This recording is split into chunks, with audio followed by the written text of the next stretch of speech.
Participe.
Boa tarde, galera.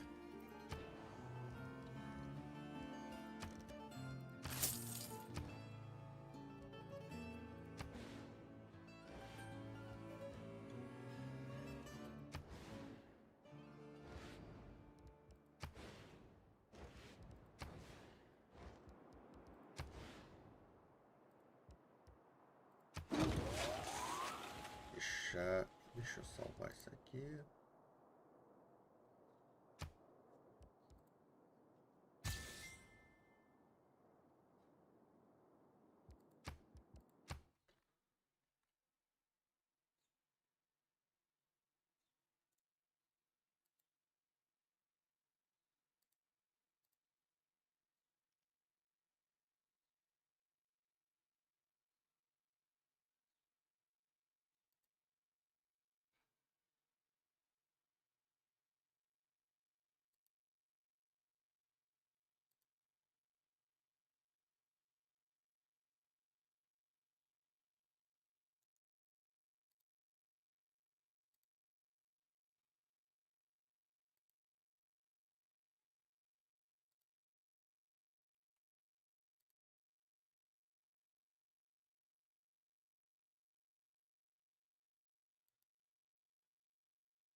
Boa tarde, Crumples.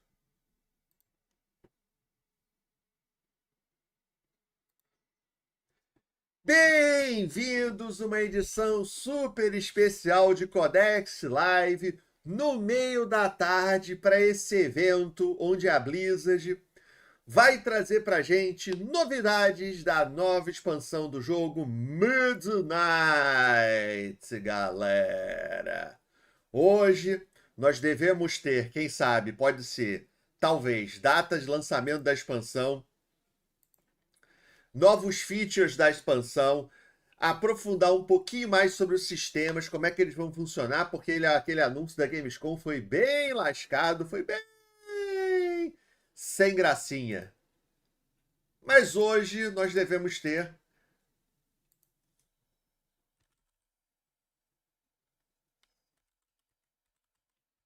informações adicionais. E aí, galera, como é que vocês estão? Já almoçaram?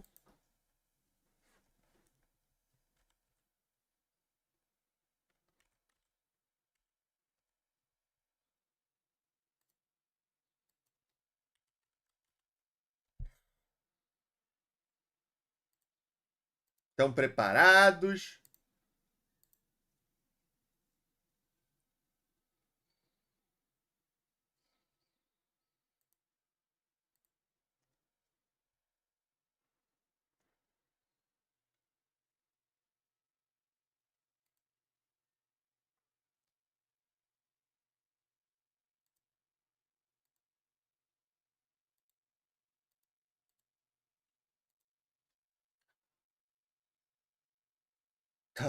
Tá todo mundo comido do almoço? Meu Deus do céu. A quinta série bateu. É isso aí.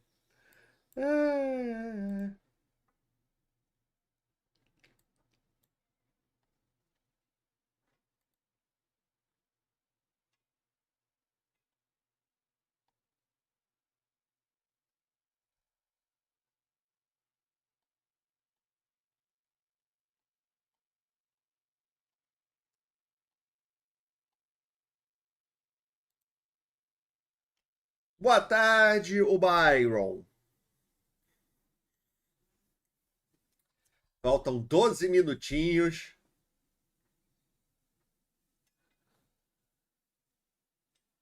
para o evento. Deixa eu ver o que o pessoal tá falando aqui. Quantas pessoas tem? 10 mil pessoas? Tá meio baixo. Meio baixo, 10 mil pessoas.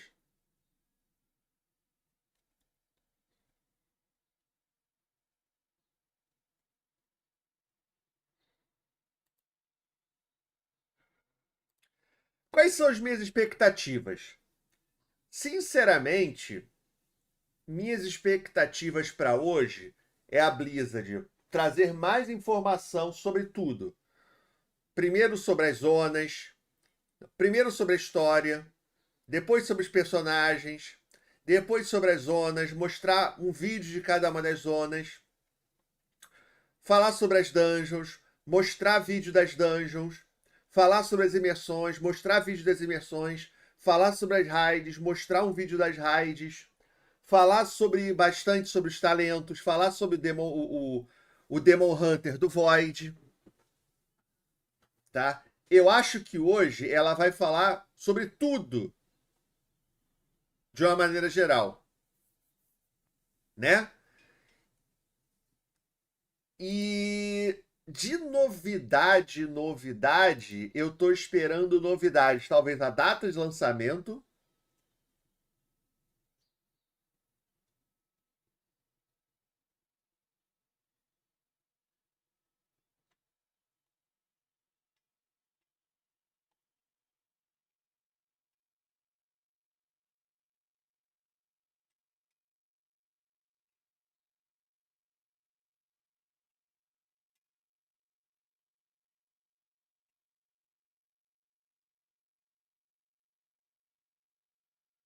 E acho que não vai ter nenhuma outra novidade, a não ser data de lançamento e edição de colecionador.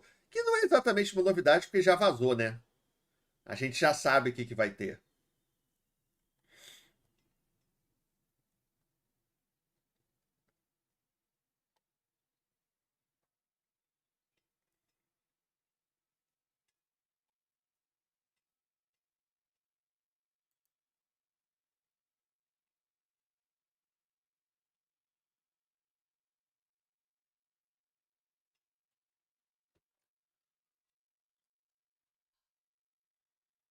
Ai, meu Deus do céu.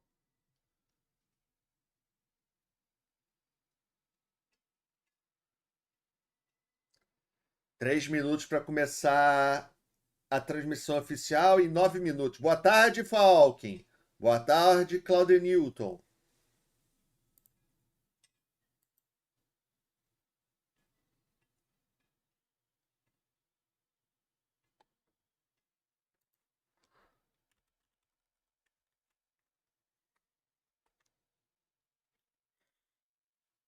Deixa eu pegar uma bebidinha lá rapidinho.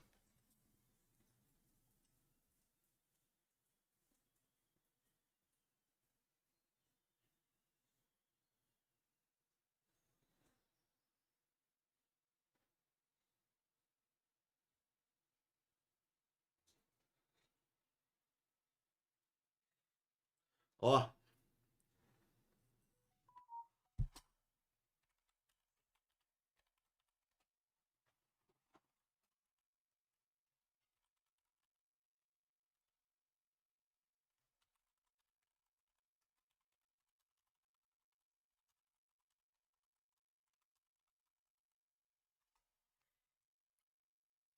boa tarde, Diego. Ó, deixei na geladeira uma Dr. Pepperzinha.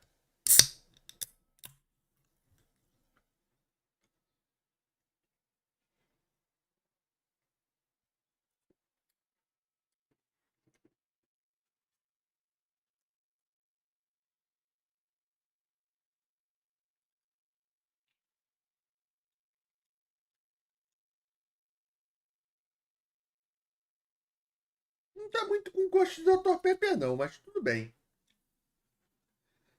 Já está ativo o drop? Na verdade, não. O drop ele vai ficar ativo a partir das 1 hora da tarde, daqui a 7 minutos. Lorde, será que eles vão falar da Delve?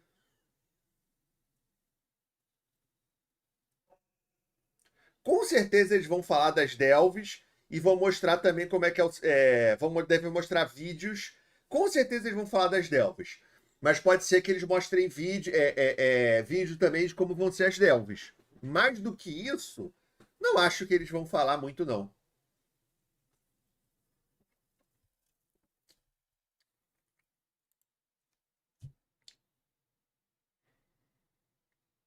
Cara, não tá gosto de nada.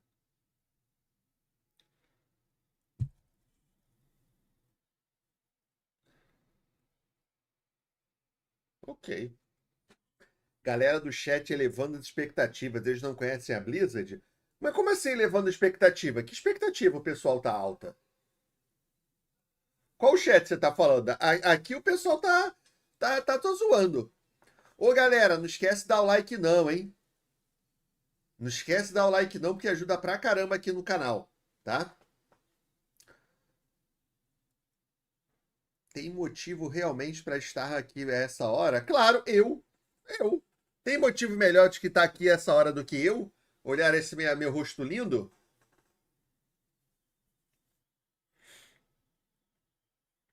Ah, o chat oficial? O pessoal tá empolgado aqui no chat oficial?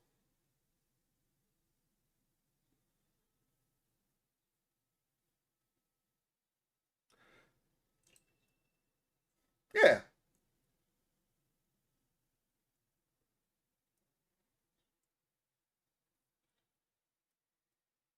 não custa torcer, né?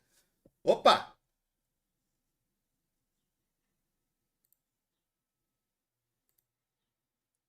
Não custa nada você criar expectativas, né?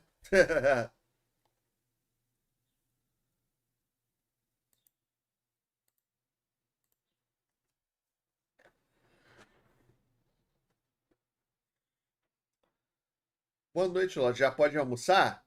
Dá mais 5 minutos para almoçar.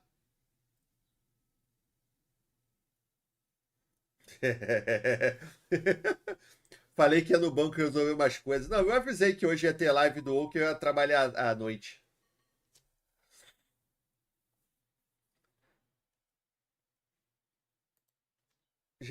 Viram a morte do Game Pass Ultimate no Brasil? Aumentou de R$ 60 para 120. Brutal. Porra.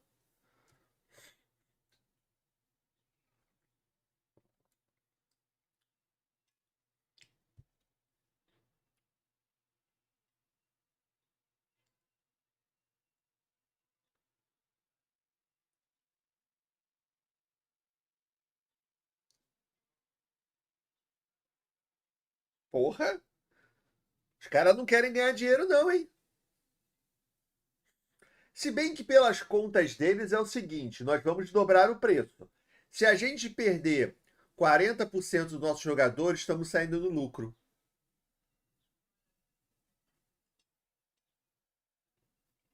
Essa é a conta que eles fizeram.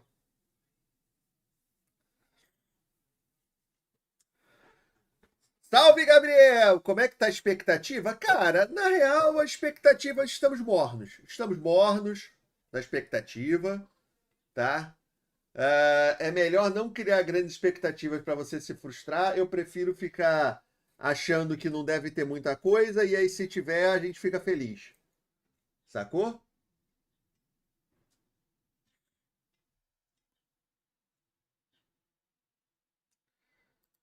Enquanto a gente espera, deixa eu aproveitar para falar de vocês da promoção da Kaspersky, que se você comprar até o dia 5, se você comprar até o dia 5, você vai pagar R$ 76 por um ano de Kaspersky.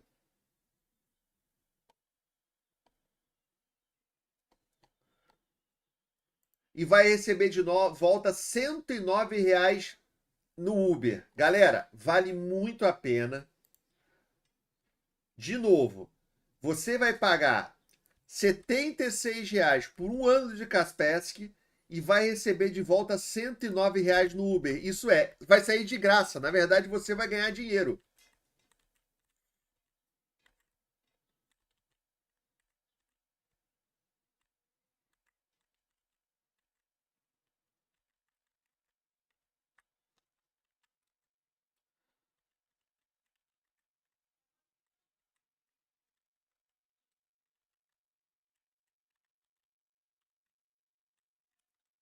Deixa eu botar os links aqui. Ó.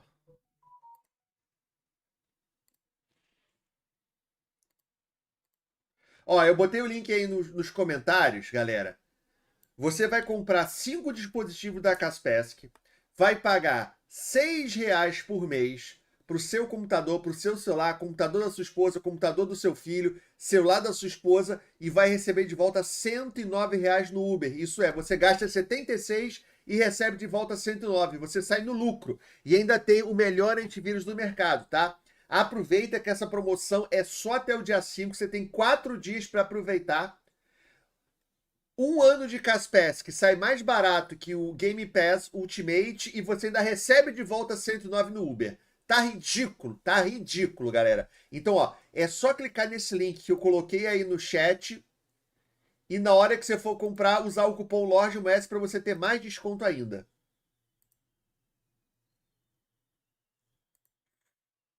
$30. Cadê os likes? Cadê os likes? Cadê os likes? Cadê os likes? Cadê os likes?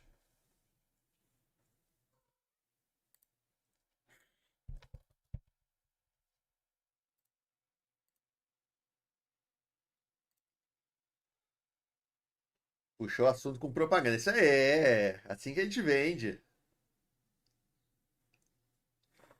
5, 4, 3, 2, 1.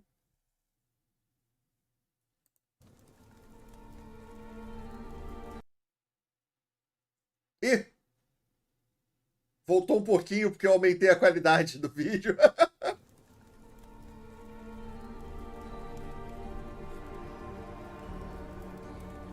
What's up, everybody?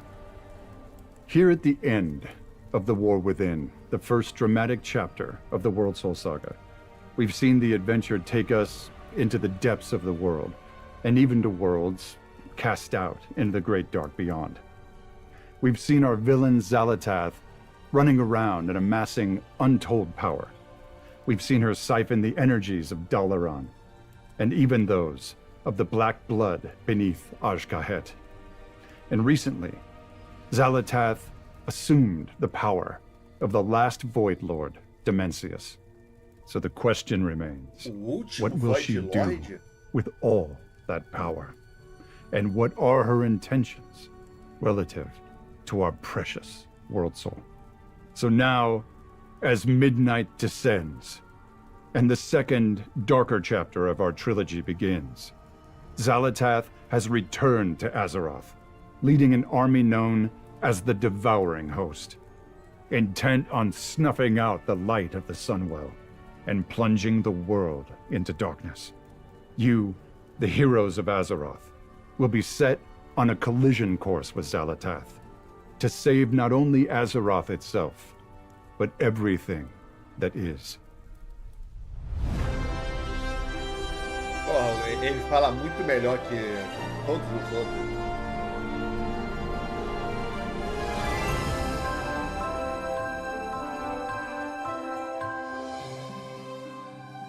Hi everyone.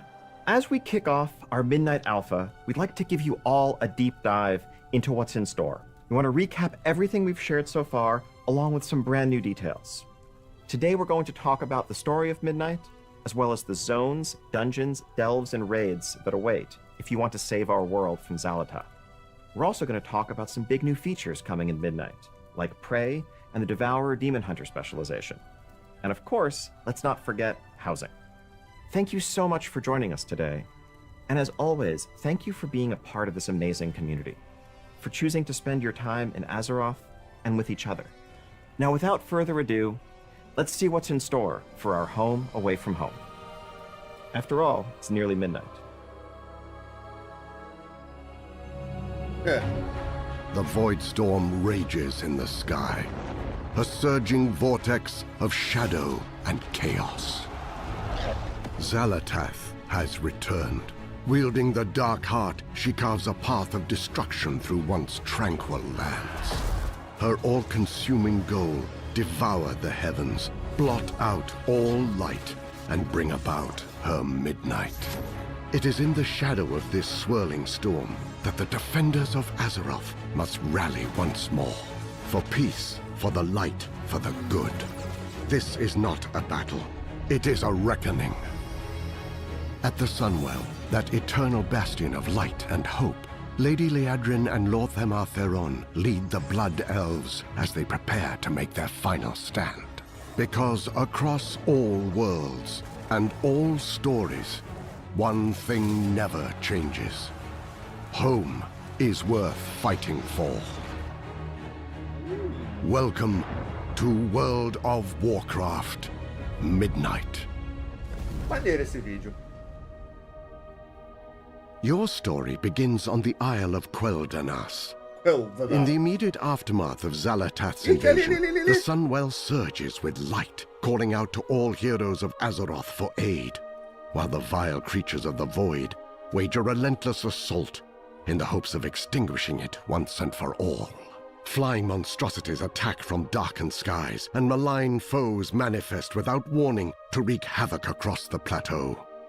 Stand true with the champions of Azeroth as they mount a desperate defense against this invasion. For if the Sunwell falls, so too does the world. The defense of the Sunwell leads you directly into Silvermoon City. But not the one you know. The renewed light of the Sunwell symbolizes Silvermoon's revitalization, shining over a city fully restored to a thrumming, living capital. Familiar landmarks gleam with fresh polish, Mitona, hein? while new areas like the Sanctum of Light and the Garden of Remembrance offer countless nooks and stories to explore.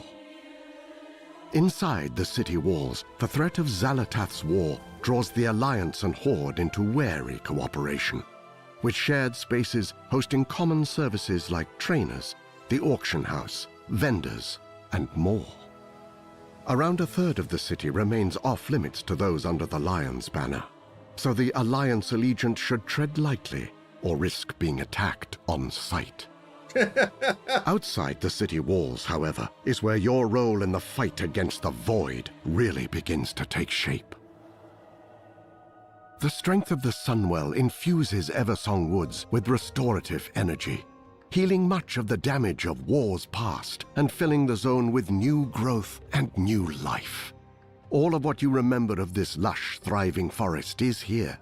But Eversong is also a reimagined landscape of increased scale and greater beauty. Tá bonito, hein? Most noticeably, the Ghostlands and Eversong Woods are now joined into one large zone, which is itself joined to the eastern kingdoms. Eversong's flourishing fluorescence is not without complication. Though the Sunwell's light is a boon to the environment, its surging power causes pockets of light bloom, small groves of light-enriched growth, to experience surges of their own. The light bloom's rampant propagation, if left unchecked, threatens to smother all life under an overgrown tangle. Your adventures through Eversong will have you investigating the light bloom, dealing with the aftermath of a Ai, meu Deus do céu, menina! two feuding nobles, and even getting caught up in a sinister murder plot, alongside Magister Umbric as he works to crack the secrets of the Void. It is up to you how your story progresses beyond Eversong Woods, with 3 available paths you can tackle in any order. Brave the ancient troll kingdom of Zulaman, investigate the gnarled hidden roots of Harandar, or accompany Arator on his journey to better understand the light, the void, and himself. Zulaman finds the Armani troll empire at one of its lowest points. The homeland of warlord Zuljin, Zulaman was once a place where Loa bestowed to the Armani their godly strength, and were devoutly revered in kind. Maneiro. The temples still stand, weathered but proud. The eagle, the lynx, the dragonhawk, and the bear. Tá, então você escolhe a Ascend ordem que você quer windswept ir, beleza. skyscraping peaks, explore ruins shrouded in fog, traverse stormy wilds teeming with vicious beasts, and accompany Zuljara, granddaughter of Zuljin, and the pragmatic pillar of strength now leading the Armani, as she seeks a means to save her people from void-aligned cultists and the monsters they revere. The Armani are invaluable allies in the defense against Xalatath's invading force. If you help them fight for their home, they will help you fight for yours. At the confluence of the world tree's roots lies an impossible primordial jungle known as Tá, até Harandar. agora acho que It is Zulaman é here mais that interessante. Azeroth's entire history wraps, twists, and braids, a literal entanglement of all that has been and all that will be. Harandar is a land of magical, powerful growth. Fungal towers, glowing moss bridges, and entire villages sprout from Harandar's wild, organic fabrics.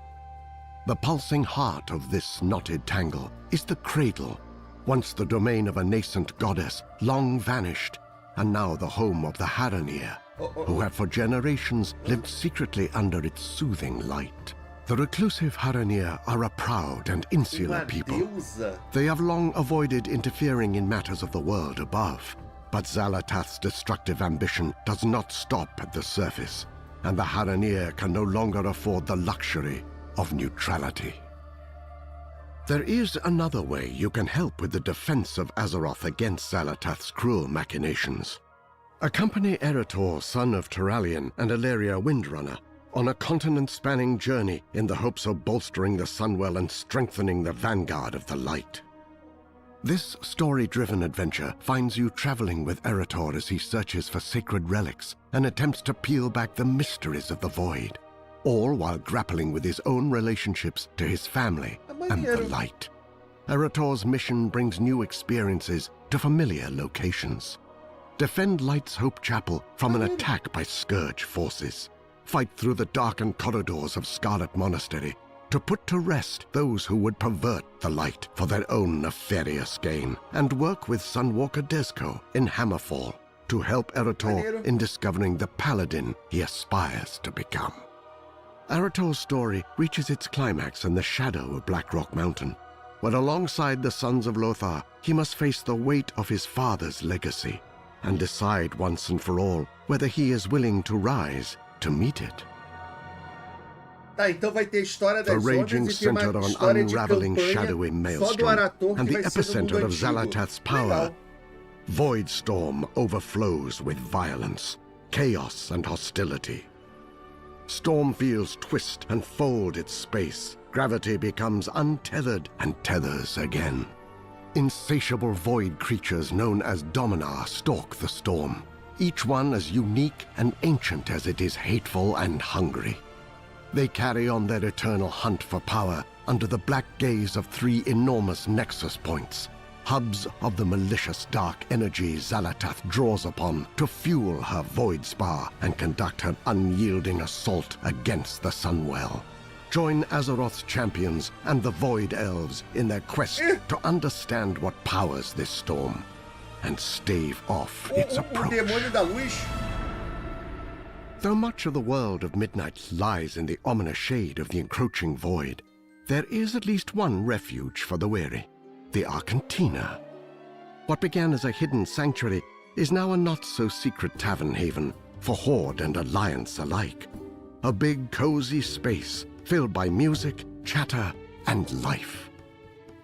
If the void is the bleak and the cold, the Arcantina is its opposite, a warm spark in the heart of every patron.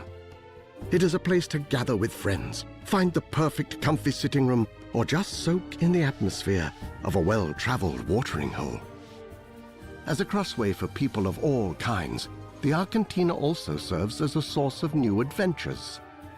Familiar faces stop by here and there, spinning stories and offering quests that send you far across Azeroth in search of relics of the past.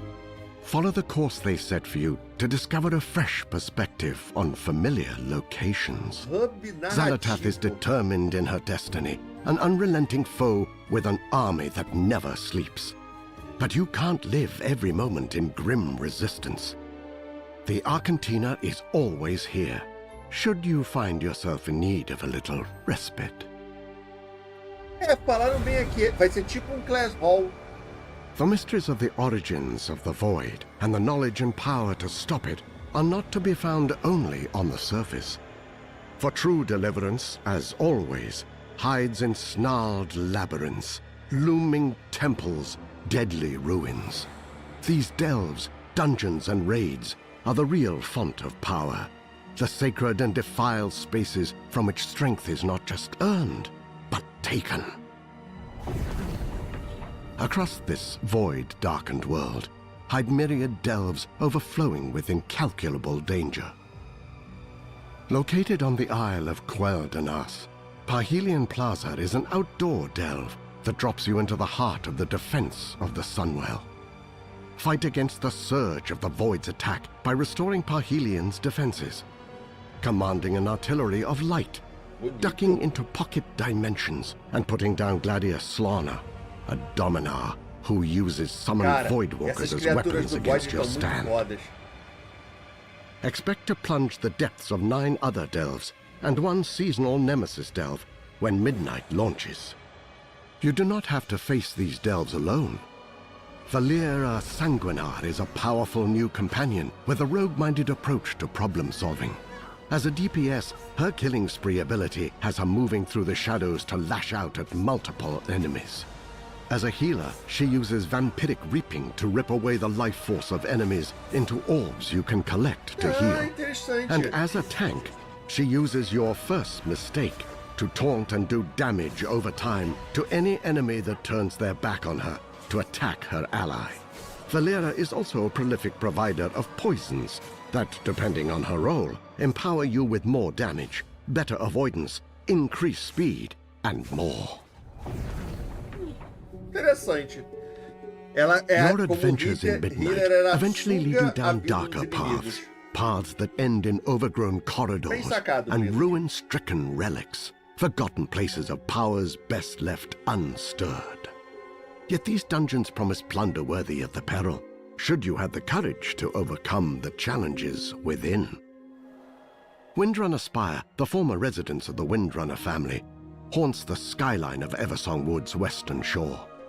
The strained relationship of its namesake sisters, Varisa, Sylvanas, and Ilaria, imbues its halls with a sullen, spiteful energy. The restless spirits bound to this animosity threaten all who draw near. Among these spirits walks the Windrunner's sole brother, Lirith, who needs your help in quelling this restlessness and clearing his once great home of hate. Serenity, however, is not so easily claimed. There are other forces that seek dominion over this domain. Emberdawn, a fire-colored dragonhawk, claims the dilapidated gardens of the Spire as a nest for her young. She is fiercely territorial, answering intruders with both talon and flame. The derelict duo comprised of the Banshee Callus and her loyal abomination Latch lead a band of fanatical undead in a hunt for relics tied to Sylvanas. They meet outside interference with a mix of shadowy magic and brute strength. Commander Krolok, a merciless orc who oversaw countless conquests during the Second War that took Lirath Windrunner's life, stalks the Spire with an insatiable bloodlust. Since being slain in vengeance by Alleria, Krolok knows only torment and the desire to pass it on. The restless heart, a concentrated whirlwind of grief and suffering born from the conflict of the Windrunner sisters, envelops all who remain in turbulent turmoil. This swirling spectre takes the form of a ranger, combining the power of the wind with volleys of arrows to cut down the uninvited. Essa aí é a dungeon da Windrunner casa Spire das was, coiventos. at one point, a living embodiment of family and of legacy. With the help of Lirath and your allies, you can make it so once more. 7 more dungeons await you in Midnight, each one crawling with the Cutthroat and the Craven. Magister's Terrace and Murder Row in Eversong Woods, the Den of Nalorak and Mysara Caverns in Zolaman, Blinding Vale in Harandar, and the Voidscar Arena and Nexus Point Zenith in Voidstorm. As raids. The most tyrannical antagonists of Azeroth work their dark deeds from within Midnight's 3 new raids. The Void Spire, where 6 bosses hold court over the heart of the Void and muster against the amassing vanguard of the Light as it readies to storm the walls of Xalatath's stronghold. The Dream Rift, where you must join in the hunt for an undreamt god that never should have been, and put down half-birthed abominations that lash out against existence itself. And the march on Quell Danas, an encounter still shrouded by the fog of war beyond the known presence of Beloren, the void-corrupted phoenix who stakes a ceaseless watch over the entrance to the chambers beyond. The void threatens to end all of Azeroth, to rend the world in the squall of a black tempest. But the extraordinary power it carries does provide opportunities to those heroes willing to embrace it.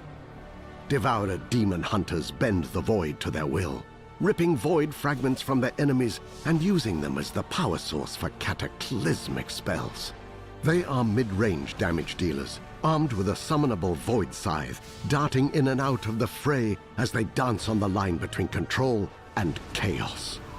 Voidblade and Hungering Slash work in concert, dash into melee range to deliver a series of crushing void scythe attacks, then use Vengeful Retreat to escape the enemy's reprisal. You can also start this combo off with a void-charged The Hunt. Metamorphosis transforms you into a familiar state of cursed power. The more you feed it, the longer it lasts. Ride the wave of annihilation by tearing apart souls and staying alive. Reap is a sweeping scythe attack that consumes all of your soul fragments for one massive burst of damage. Use Void Ray to cut through enemies in a straight line and leave them smoldering.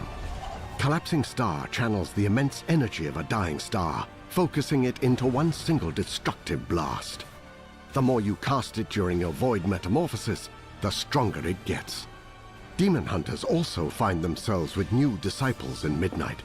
Void Elves are sharpening their warglaives and joining the hunt. Cara, tudo tá muito bonito do Devorador. Newly awakened to the dire threat of Midnight, the Haranir join the fight for the surface as the next playable allied race. Haranir are deeply entwined with the organic world. Theirs is a culture shaped not by cities or by conquest, but by the roots, the stones, the quiet pulse of the deepest breath of the world. Their armor, their weapons, their skin, all are infused with the inner light of organic power. Even the mightiest primordial predator in Harandar knows to fear the telltale luminescence of a Hananir's markings in the dense jungle brush. They are primal, ferocious hunters, a force of nature unto themselves, who possess the racial ability to travel along the roots of the world, from Harandar to any world tree, or from anywhere back to Harandar. Haranir are versatile warriors who can choose from a wide range of paths, including those of the warrior, hunter, rogue, priest, shaman, mage, warlock, monk, and druid. Cara, o Warlock The não faz o last menor of which sentido. has all new Ah, forms forma de that druida. reflect the Haranir's unique Que maneiro. connection to those hidden parts of the earth. Porra, muito maneiro. Prey is a secret opt-in initiative run out of Silvermoon City by Astalor Bloodsworn, a blood elf with what some might call a colorful past. Astalor is after one thing: anguish, a powerful magic siphoned from Azeroth's deadliest threats, and he's offering generous compensation to heroes who are courageous or foolhardy enough to go chase it. Astalor's lair in Murder Row is your base of operations for Prey, the place where you pick your targets, track your progress, and collect your rewards, including cosmetics, mounts, titles, and housing items. The deeper you go, the harder the challenges and the more you unlock. Prey has 3 difficulties. Normal, which serves as an introduction to the system, along with offering plenty of challenge. Hard, where the ambushes get meaner and the encounters more intense. And Nightmare, which is just about the fastest way to gain intimate knowledge of Midnight's many new and scenic graveyards. Prey can ambush you at any time, whether you're questing, exploring, or minding your own business. Each time you defeat your target, you increase your advantage by tiring them out and buying time to find whatever dark hole they're hiding in. Higher difficulties incorporate torments, personal afflictions that only impact you. Torments cause a wide range of effects, like creating an AoE damage puddle under recently deceased foes, or haunting you with a bloody spirit that deals lethal damage when it catches you. A torment can also manifest in the form of Astalor's impatience, forcing you to make a kill within a specific time limit before Astalor simply extracts his payment from you. Prey targets are all different, and all deadly. Magister Sunbreaker, a disgraced blood elf whose reckless magic is a threat to Silvermoon and everyone near it. High Vindicator Varim, a zealot who believes the void can only be defeated by covering the entire world in holy flame, and is ready to put that belief to the test. Executor Canius, a sadistic dominar whose primary hobby is murdering anyone foolish enough to challenge his martial prowess. Prey is a way to add excitement, unpredictability, and challenge to your journey through Midnight. But be warned, there's a reason Astalor isn't chasing these targets himself. For those who tread the worn paths and soaring skyways of Azeroth, it is more than a world, more than story, character, or conflict. Azeroth is, and always will be, home. Housing in Midnight is dedicated to that ineffable feeling of being part of something bigger, of something greater, of living a real life as a true part of a real world. Housing in WoW is built to give you boundless self-expression in the place you call yours. Collect hundreds of decorations and dive deep on customization. Place, rotate, scale, and move items to your heart's content. This is more than changing a coat of paint or choosing a different picture frame. It's a sandbox for your imagination. World of Warcraft has over 2 decades of content, and the time you've spent in Azeroth over the years will yield a bounty of housing rewards. Porra, o sistema parece foda, hein? Milestones like completing your Legion Order Hall campaign or finishing completionist achievements like Back to the Beyond will award housing items post facto. You'll also earn decor through dungeons and raids, reputation vendors, achievements, quest lines, housing endeavors, the auction house, holidays and live events, and crafting. All professions from all expansions can craft decor. Search the world for lumber, a new gathering resource, and use it to craft decorations that can be bought and sold on the auction house. Many housing-specific items can be dyed, giving you greater control of the finer details of decorating.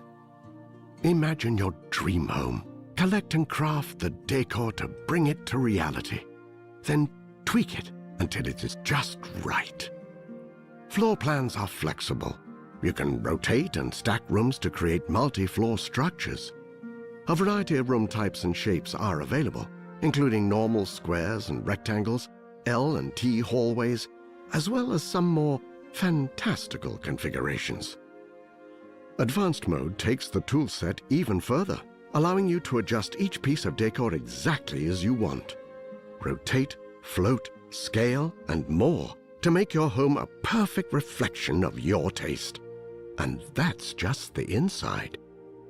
The outside of your house is also customizable. Place your home how you want it on your plot. Add fountains, statues, planters, and more. Change out your windows. Pick the perfect chimney. Add a tower, and decide on the door of your dreams. Exterior plots also have the same advanced mode as interiors for even more modification. Cara, esse sistema de housing At tá Midnight's muito legal. official launch, you'll have a choice between exterior themes based on orcs, humans, blood elves, and night elves. These aren't just skins, they're full architectural styles with unique Então vamos ter customization 4 options. tipos de house no lançamento. Orc homes feature high rooftops, bonfires, and rugged surfaces. Human homes are rustic, with sturdy stone walls, warm wooden floors, and colorful banners. Level up your house to unlock more flexibility. New rooms and floors, bigger house sizes, increases in the number of spots for decor, and more. Every house is in a shared zone known as a neighborhood, where you and others can show off your homes, build community, and participate in rolling challenges to earn housing rewards. Neighborhoods feature a wide variety of biomes, from spooky forests and coastal plains in Founder's Point to lush oases and windswept bluffs in razor-wind shores. All contain different kinds of plots. Some are secluded and quiet, while others are clustered for the socially vibrant. Your neighborhood is faction-coded in its aesthetics, but not faction-exclusive in its residency. You have the choice between 2 types of neighborhood. Private neighborhoods where guilds or groups of friends can form their own space. Public neighborhoods where you'll find a home among friends you haven't met yet. Private neighborhoods come in 2 varieties. Guild neighborhoods, which scale to fit your guild roster, and charter neighborhoods, which are capped at 50 homes and are perfect for tight-knit communities. Endeavors are monthly neighborhood-wide activities that bring everyone together to complete tasks, unlock themed decorations, and contribute to helping your neighborhood evolve. Participate in endeavors to earn House XP and community coupons that give you access to exclusive decor.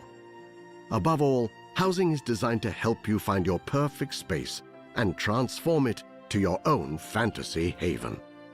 To create your own home, sweet home. And there you have it. Thank you so much on behalf of the entire World of Warcraft team for joining us for this overview of Midnight. And if after what you just saw you can't wait to get your hands on housing, don't worry, because it's coming your way if you have Midnight in early December of this year. Housing Thank you vai again, chegar em and we'll see you in dezembro. Azeroth. Housing em dezembro para quem comprou Midnight.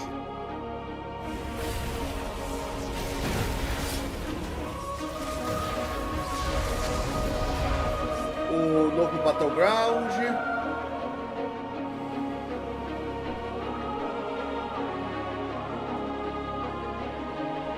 Update Lordmons.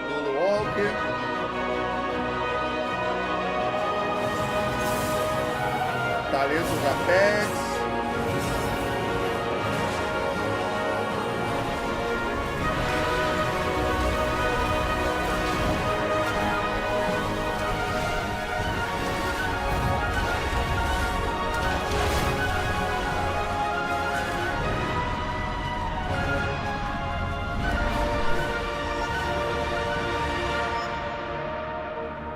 Friends, we hope you've enjoyed this deeper look at Midnight.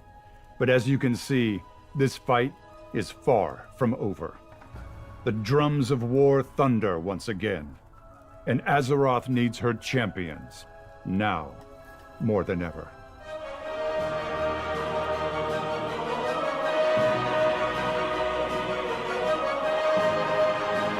Tá, não teve data de lançamento. Agora vamos para perguntas e respostas. Não acabou não, galera. Agora vai ter perguntas e respostas que a Blizzard vai responder perguntas dos jogadores. Tá? Assim, não é... Vamos lá, o que eu achei? Sendo bem sincero com vocês. Não é muito impactante, porque praticamente tudo que foi mostrado a gente já sabia. Praticamente tudo que eles mostraram a gente já sabia, né? Para mim, as coisas mais interessantes foram foram alguns vislumbres que eles falaram. Do tipo... que tinha uma deusa que morreu.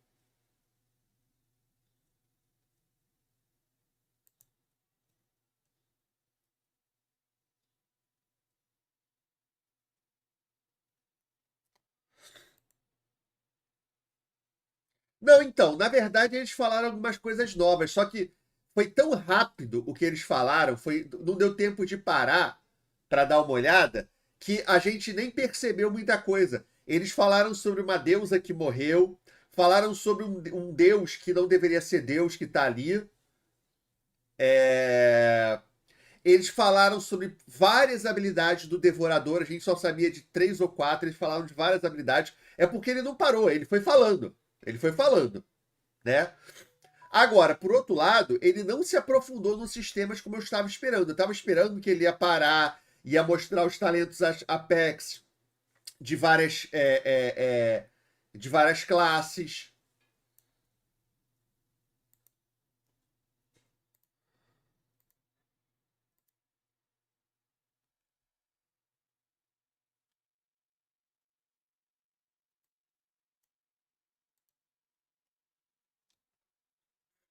Dimensions, o último foi de Lorde, exatamente o que o METZEN falou. É porque a maneira... Assim, vamos lá.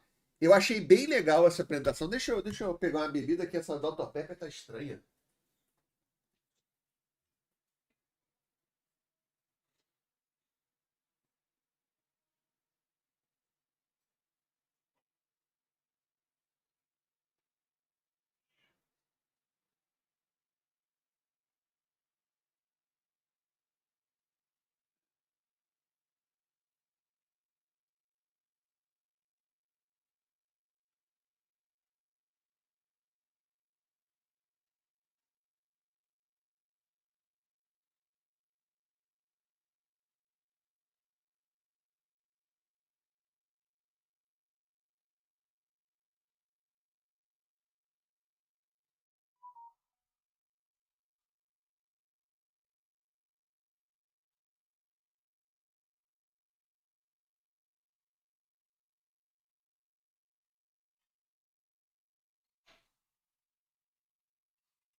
Assim, como eu estava falando, eu imaginei que seria um deep dive, e como o que é deep dive? Mergulho profundo. Mergulho profundo, normalmente, são aquelas apresentações que tem na BlizzCon, onde o Ian Costas ele coloca os talentos, ele explica como é que funciona, mostra os exemplos. Não foi um deep dive. Na real, não foi um deep dive. Na real, foi um resumão das novidades da expansão, tá? Foi um resumão das novidades da expansão, não foi um deep dive. Agora, foi melhor que a apresentação da Gamescom? Foi muito melhor que a apresentação da Gamescom. Mas muito melhor que a apresentação da Gamescom. Muito melhor. Para mim, se isso aqui fosse a apresentação da Gamescom, eu acho que as pessoas estariam muito mais hypadas. Muito mais hypadas. Muito mais hypadas. Sacou? Muito mais hypadas. Não foi um deep dive, mas foi muito bem feito. Achei bem legal, tá? Galera, não esquece de dar o like, que o like ajuda pra caramba. A gente tá esperando que vai começar o perguntas e respostas, que eles vão responder perguntas que os jogadores fizeram sobre Midnight, tá? Agora, eu fiquei muito curioso sobre essas novidades que eles trouxeram. Eu acho que pro vídeo de amanhã eu vou fazer um resumão do que, porra, vai ter muita coisa pra gente debater. Que Deus é essa? O último Void Lord, não existem mais Void Lords? Tem muita coisa pra gente debater durante os próximos dias.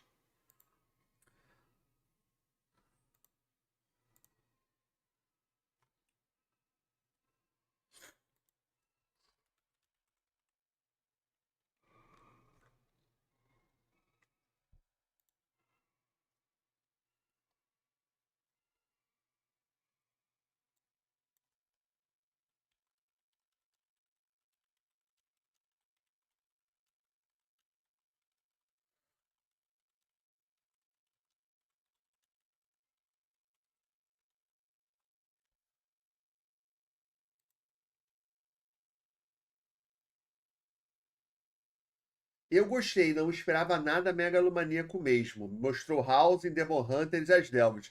Estou muito no hype. Agora, uma coisa em relação às Delves, tá? Era mais ou menos o que eu já estava esperando, que a Blizzard não tinha confirmado. As Delves, não, desculpa, o House. O Housing, no lançamento, ele vai ser bem limitado, tá? Eles já falaram, no lançamento a gente vai ter Housing humano, orc, elfo sangrento e elfo noturno, tá? Era o que eu tava imaginando, tá? Como eu conheço a Blizzard, eu sei que a Blizzard, ela nunca faz o sistema completo. Ela começa devagar, vê a reação dos jogadores, vê se os jogadores curtem ou não curtem, depois ela vai expandindo. Então ela vai lançar o Housing em dezembro. A gente já vai ter o primeiro acesso ao Housing, para quem comprou Midnight, né? Humano, orc, elfo sangrento e elfo noturno, e depois ela vai expandindo com o housing de outras raças. As Delvas poderiam ser 3 heróis diferentes: Valíria DPS, Liadrin tanque e talvez aquele Draenei profeta como o Velen, como healer.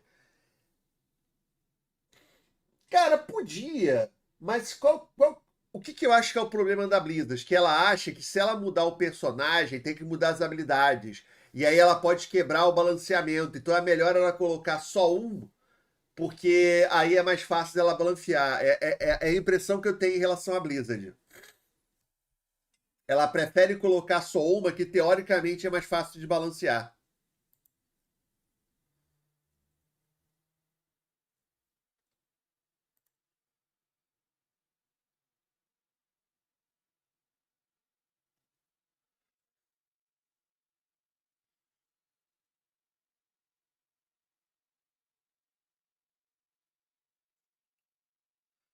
Eu não achei ruim a Valíria Healer. A Valíria Tanque é que não fez muito sentido ali. Ela vai dar um taunt, mas ela aguenta mais dano. Sei lá, beleza. 1 minuto perguntas e respostas. Por que o Dimensions é o último Void Lord? Não faz muito sentido. Deixa eu ver no Wallhead aqui se tem mais informações.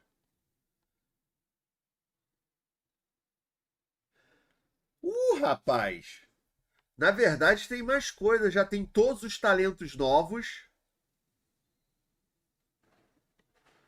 Já sabemos as dungeons da primeira rotação.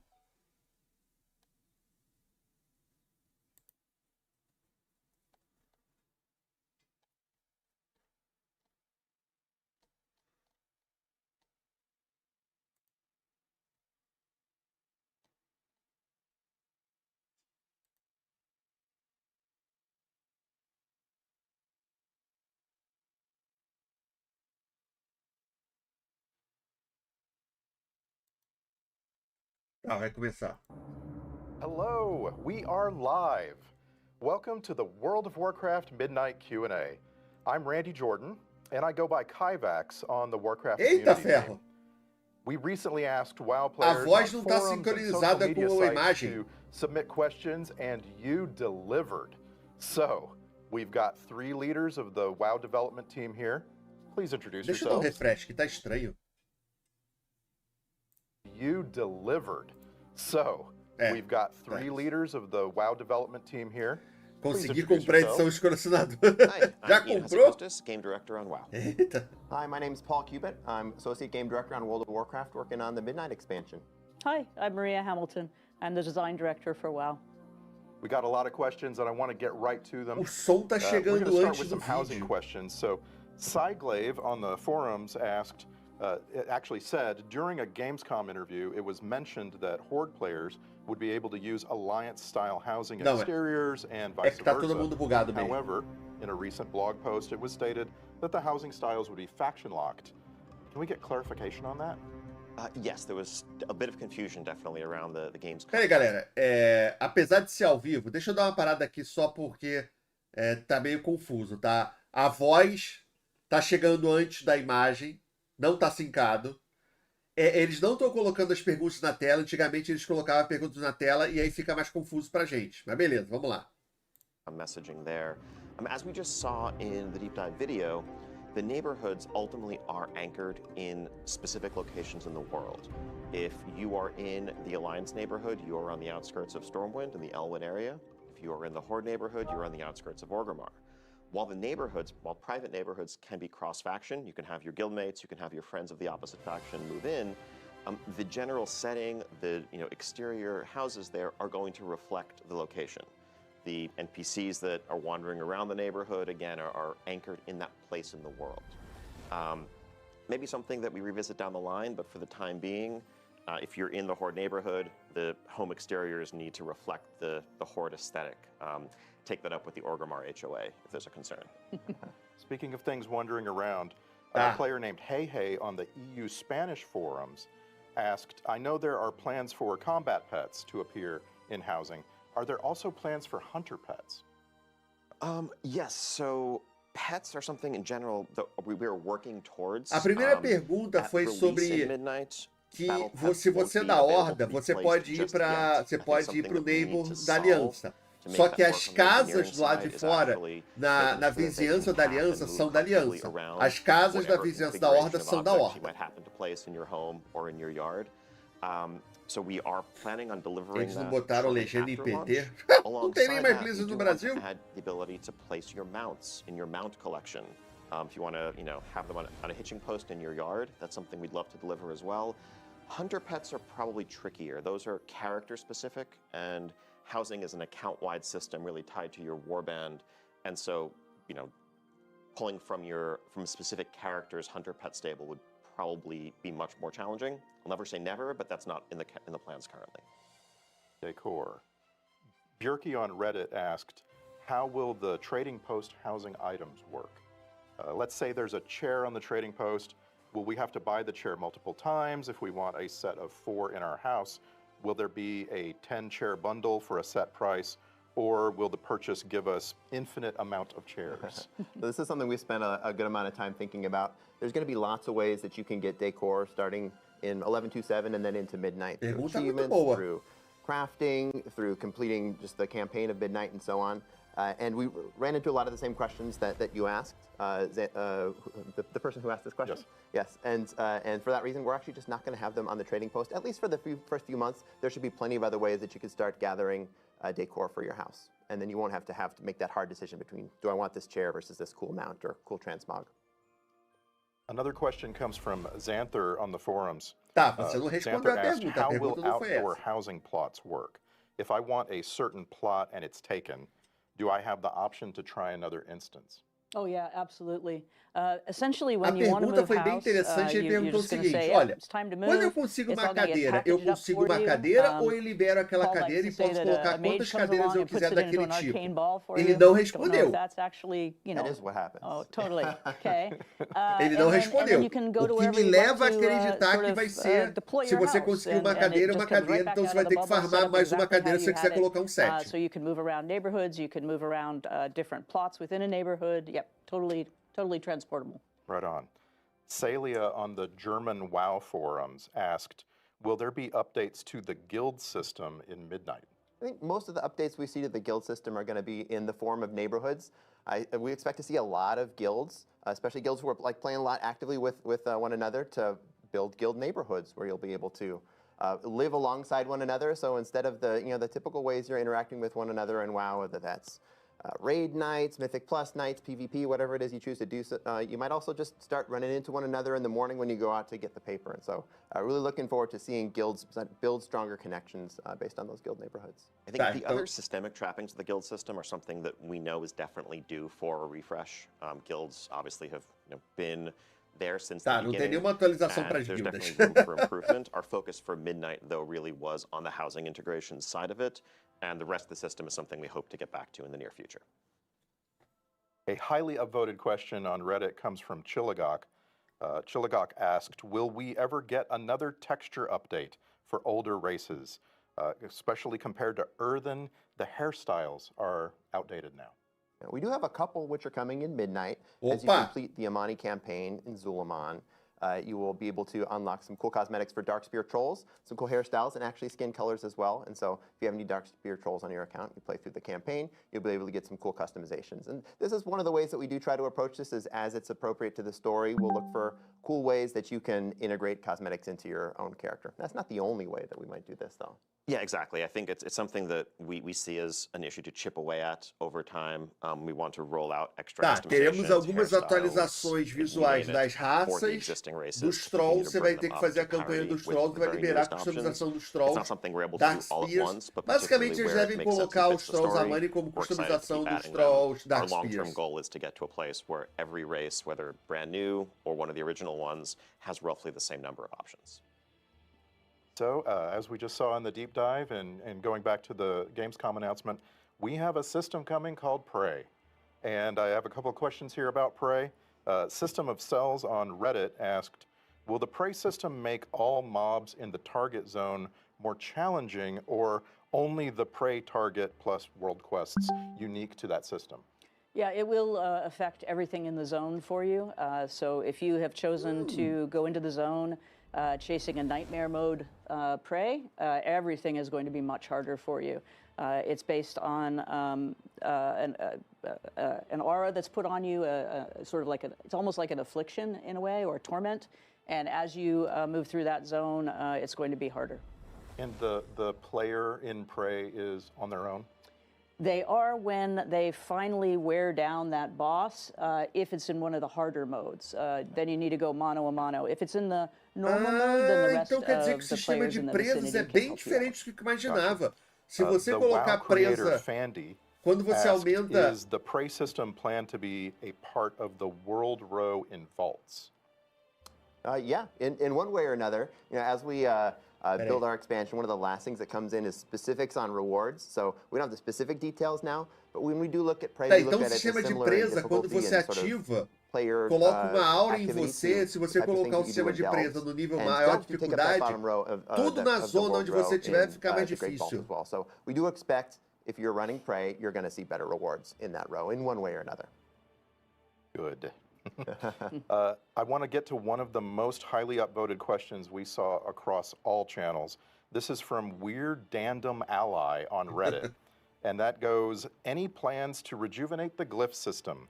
All classes could take advantage of it for class visual customizations like warlocks have with their pets and druids with their forms. Yeah, so there isn't a glyph overhaul planned for Midnight at launch in particular, but the general question of more customization for spell visuals, transforms, things along those lines, that's one that we're also very excited about and always looking to offer more customization, more cosmetic self-expression where possible, and the glyph system is a great vehicle for this. It's not the only vehicle, but where it makes sense, that's definitely one of the avenues we would use. Speaking of highly upvoted questions, we got a lot from the PvP community. I want to ask a few of those. So starting with Ele não Kef respondeu Cup nada on sobre glifo Reddit, de novo. the question is, do you have any plans on making PvP less daunting for new players? We absolutely do, yeah. We're really excited to introduce a new feature called Training Grounds. This is a feature where players can enter battlegrounds fighting alongside other players against game-controlled opponents. So instead of fighting against other PvPers, potentially people who have been playing this mode much longer than you, who have better PvP gear than you, and are going to wipe the floor with you. You'll be able to fight against some opponents who you'll have a little bit more of a satisfying win rate against. And because of that, we think this will be a pretty good on-ramp for people who are PvP curious, who want to get into PvP, but feel like there's just too much of a steep on-ramp because of those daunting aforementioned players who want to wipe the floor with you. This is going to start with a couple battlegrounds that players will be able to jump into with training grounds, and we'll see where we go from there. I think, we love PvP, broadly speaking. I think one of the challenges is it can be very daunting to get in, as the question implies. If you're getting into PvP for the first time, you're in some cases jumping into a pool that's filled with sharks who've been doing this for 20 years. But there's so much, there's nothing quite like World of Warcraft PvP and that style of conflict, that style of Novo combat. conteúdo para And so really, our jogadores, philosophical PvP, approach bot. as we move into Midnight to really try to rejuvenate Essa and foi grow the foda. scene is to broaden the base of that pyramid so we can kind of lift the whole thing up and help all levels of it, whether you are the most hardcore person competing for titles at essa the end foi of every genial. season. Everyone will be better served if people feel like they can actually enter this community for the first time and discover what is so great about WoW PvP. Let's all be sharks. So eventually. The PvP player and creator known as Supatees had the most highly upvoted question on our forums. He wrote, "In the War Within, we saw major reward improvements and restructuring for Mythic Plus, which improved participation. Are there plans to look at the current reward structure for PvP, such as rating cutoffs or additional rewards?" There are definitely plans to look at Bota this. plano de One passe thing I de can say that will be batalha. changing at Porra. launch in Midnight, in the first season of Midnight, is that top tier cutoff coming down from 2,400 to 2,300 for those rewards and titles. I think looking at how MMR has evolved and how the rating ecosystem has played out, that's been a bit too exclusive even for some of our best players. Broadly speaking, beyond that, I think there's a lot more that we would Foda-se a like to do with the recompensa para system. 1% dos That's not jogadores. Você necessarily tem going que to be botar, você happening tem que right at pensar na launch in recompensa Midnight. dos outros But if you look, for 99. example, at what we Você changed tem with que Mythic melhorar a Plus recompensa para os and new 99, não para titles os and new tops structure and things like 1%, the Resilient Keystone 5%. system in War Beleza, Within, Di. those changes came in War Within patches. So as we look to PvP and its Caralho! evolution over the course of Midnight, that's definitely an area that we want to focus on. Foda-se Got another o one. título Sandin top on the 1. WoW forums wrote, "Will War Mode receive more well-needed attention? More activities like zone objectives or rotating events? Maybe a free-for-all treatment?" Yeah, we're adding a whole new area into the Voidstorm zone, a giant war mode area which reflects the same space as the Slayer's Rise Battleground. If you watched the deep dive video, you got to see that. That Slayer's Rise is also made manifest in the zone itself. And this is, if you've played war mode in past expansions, you know that we've taken a couple war mode areas and had maybe one in each zone, one in Ringing Deeps and one in Isle of Dorn, where PvP, when you enable war mode, you'll have some special, unique activities. We took all those and glumped them all together right into this Slayer's Rise area, and so there's going to be a huge PvP playground if you have war mode on, be able to do lots of cool world-class activities, reasons to just kill one another, and even if you don't have war mode enabled, there'll still be PvP-themed content for folks doing world quests up in that area. Why would you not have War Mode enabled? That's a very good question. Yeah. Because you're afraid of sharks. Yeah, it's sharks. Okay, all right, Yeah. thank you. So, Maclemente26 on Reddit asked a question that we saw a lot of, which is, when can we expect reputations from expansions prior to Shadowlands to become Warbound reputations? So yeah, taking full accountability here. I know that when we rolled out the warbands, we said that we were going to work our way backwards through reputations. We haven't made progress as quickly as we would have liked. We got some of the Shadowlands reputations, but not the Covenant ones. This is something we're going to pick up and resume. I can't commit to a definite timetable, but in the long run, we don't want this, internal disparity between how different expansions' reputations are handled, and we'll continue to start with the most recent and work our way backwards. Thank you. Sixten on Blue Sky said, War Within is the first WoW expansion without a legendary. Can we expect anything in Midnight, or is the team taking time to reevaluate what place legendaries have in the modern game? I think we always want to avoid things seeming formulaic, where it's like, okay, you can expect it's a new season, there's going to be a new legendary, this is how it's going to work. Legendaries should always remain special. They should feel like these are items that have clear stories behind them and feel worthy of that special orange color. And yes, we're also looking always at issues with how they're awarded.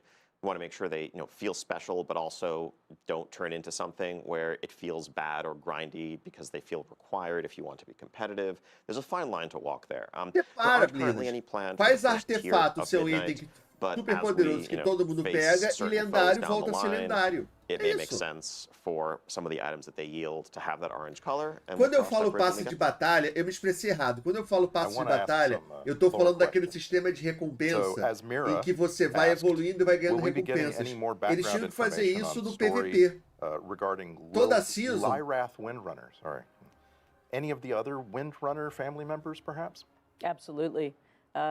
I don't want to talk too much about patches, but certainly in Midnight, as we go into the Spire, you will have the opportunity to really get a brother's view of his sisters and an opportunity to learn a lot more about what happened and what's happening in that place. And I mentioned before, we're going to see the sisters. And Grody Toady on Blue Sky Então, wants to ask colocar about na trolls. temporada I hear sistema come de all the names. recompensa que quanto mais Where você vai is fazendo, ganhando Vol'jin's ponto de story in all honra, of this? você vai I'm recebendo hoping we todas find a aquelas way to recompensas weave para Vol'jin, estimular os Talanji, jogadores a fazerem Zul'jin, o PVP. Rokan, Zul'Jan, and Zul'Jara into a cohesive story about troll unity or cooperation.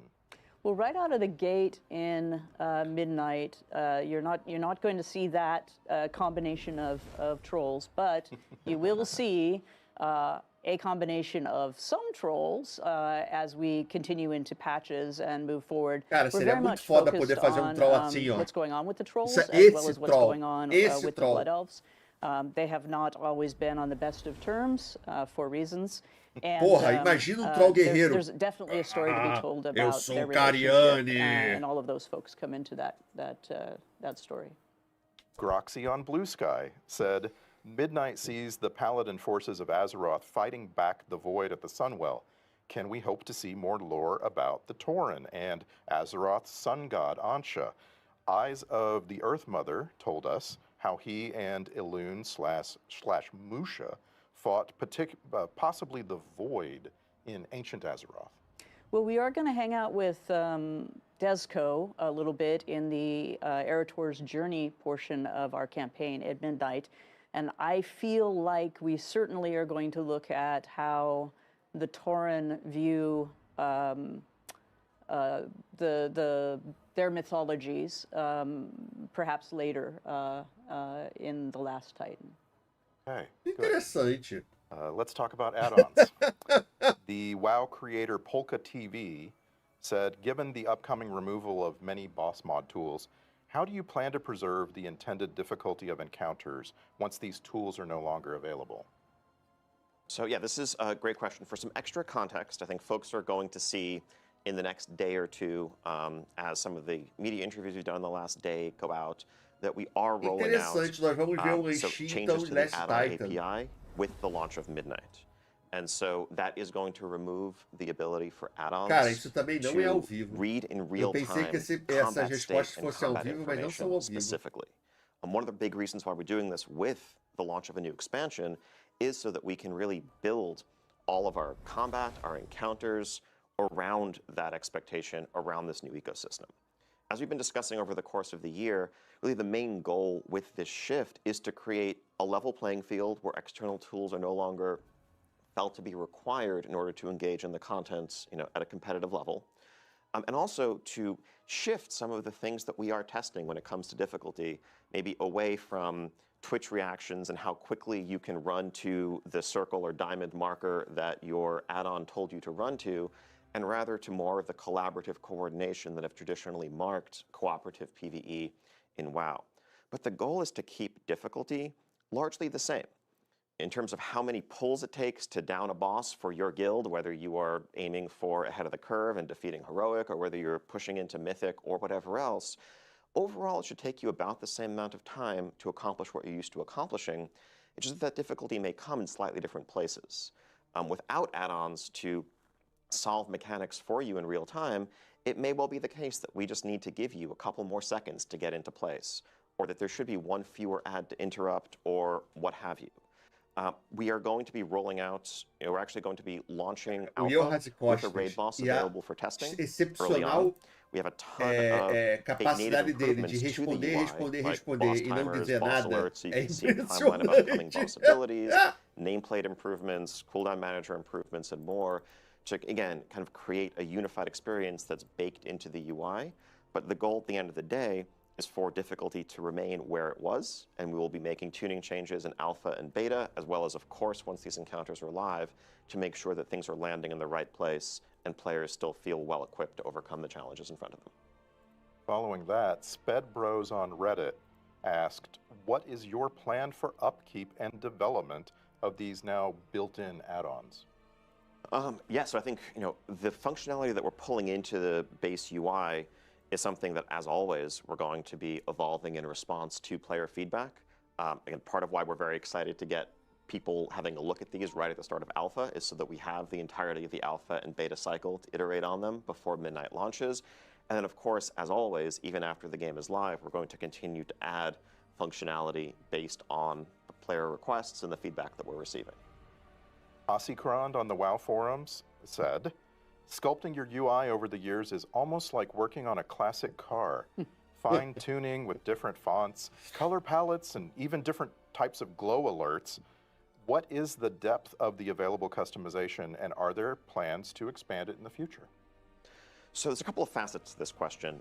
First off, couldn't agree more that I think UI customization and using add-ons to tailor the aesthetic of a UI, how information is presented and where it's presented, I think are one of the hallmarks of the WoW experience and really one of the strengths of the game for going on 21 years now. There are no plans to eliminate or remove that. The approach we've taken in changing the way the add-on API works really is just focused on access to that real-time information. There'll be details coming out very soon from our UI engineering team on exactly how this works. But whereas in the past, when we have restricted aspects of what add-ons can do, we tend to just kind of wall off sections of our UI and say add-ons can't touch this at all. But when it comes to things like nameplates or unit frames and the like, that would have been an unacceptable approach here because that aesthetic customization is so essential. So there's a brand new system that's been created where essentially pieces of information about what's going on in combat are put in a black box. And add-ons can paint that box pink or yellow or green or make it bigger or smaller, but what they can't do is know exactly what's inside the box and use that to drive logic.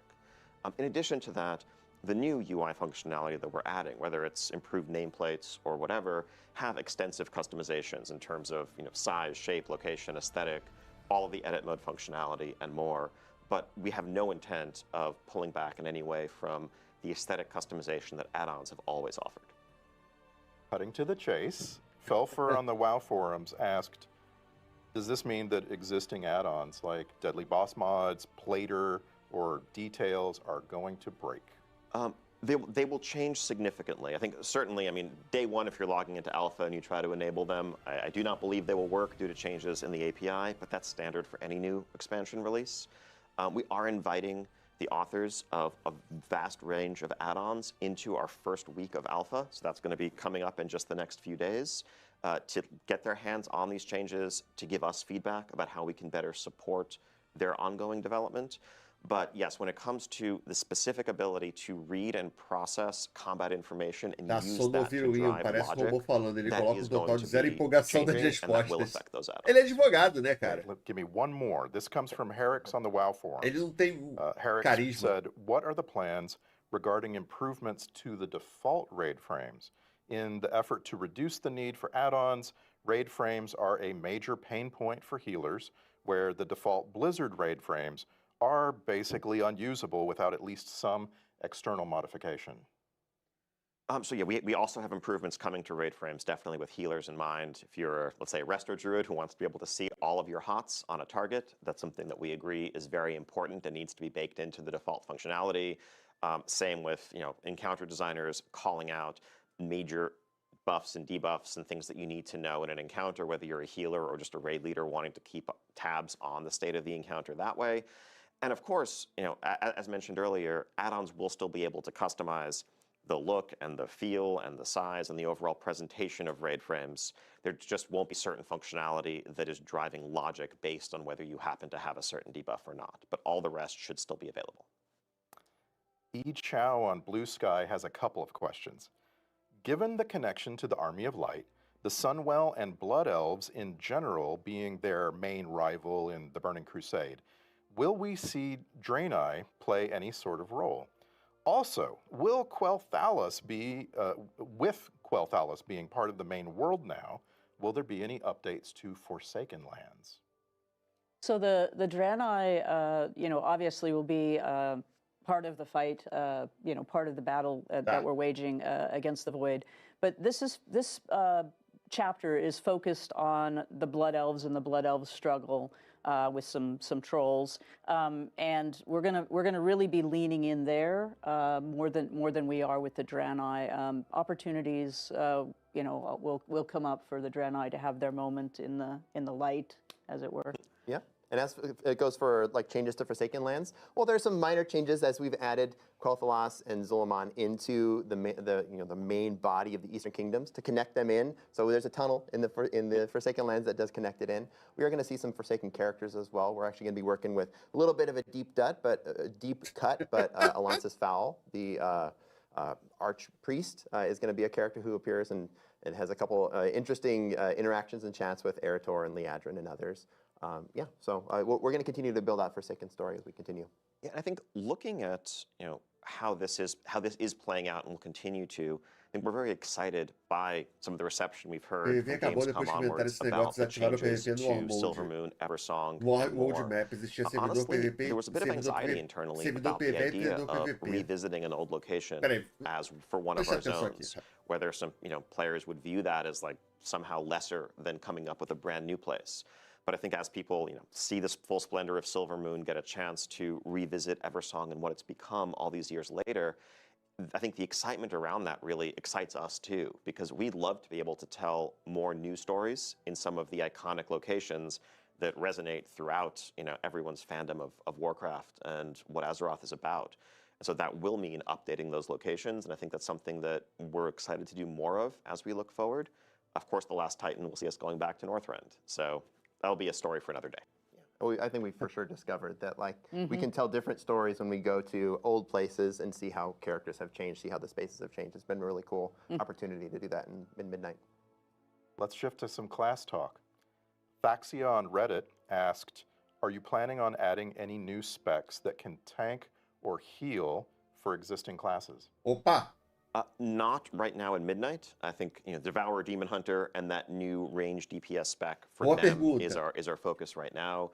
But I think we've seen, whether it's this or whether it's augmentation, there's excitement around the idea of established classes getting new specs.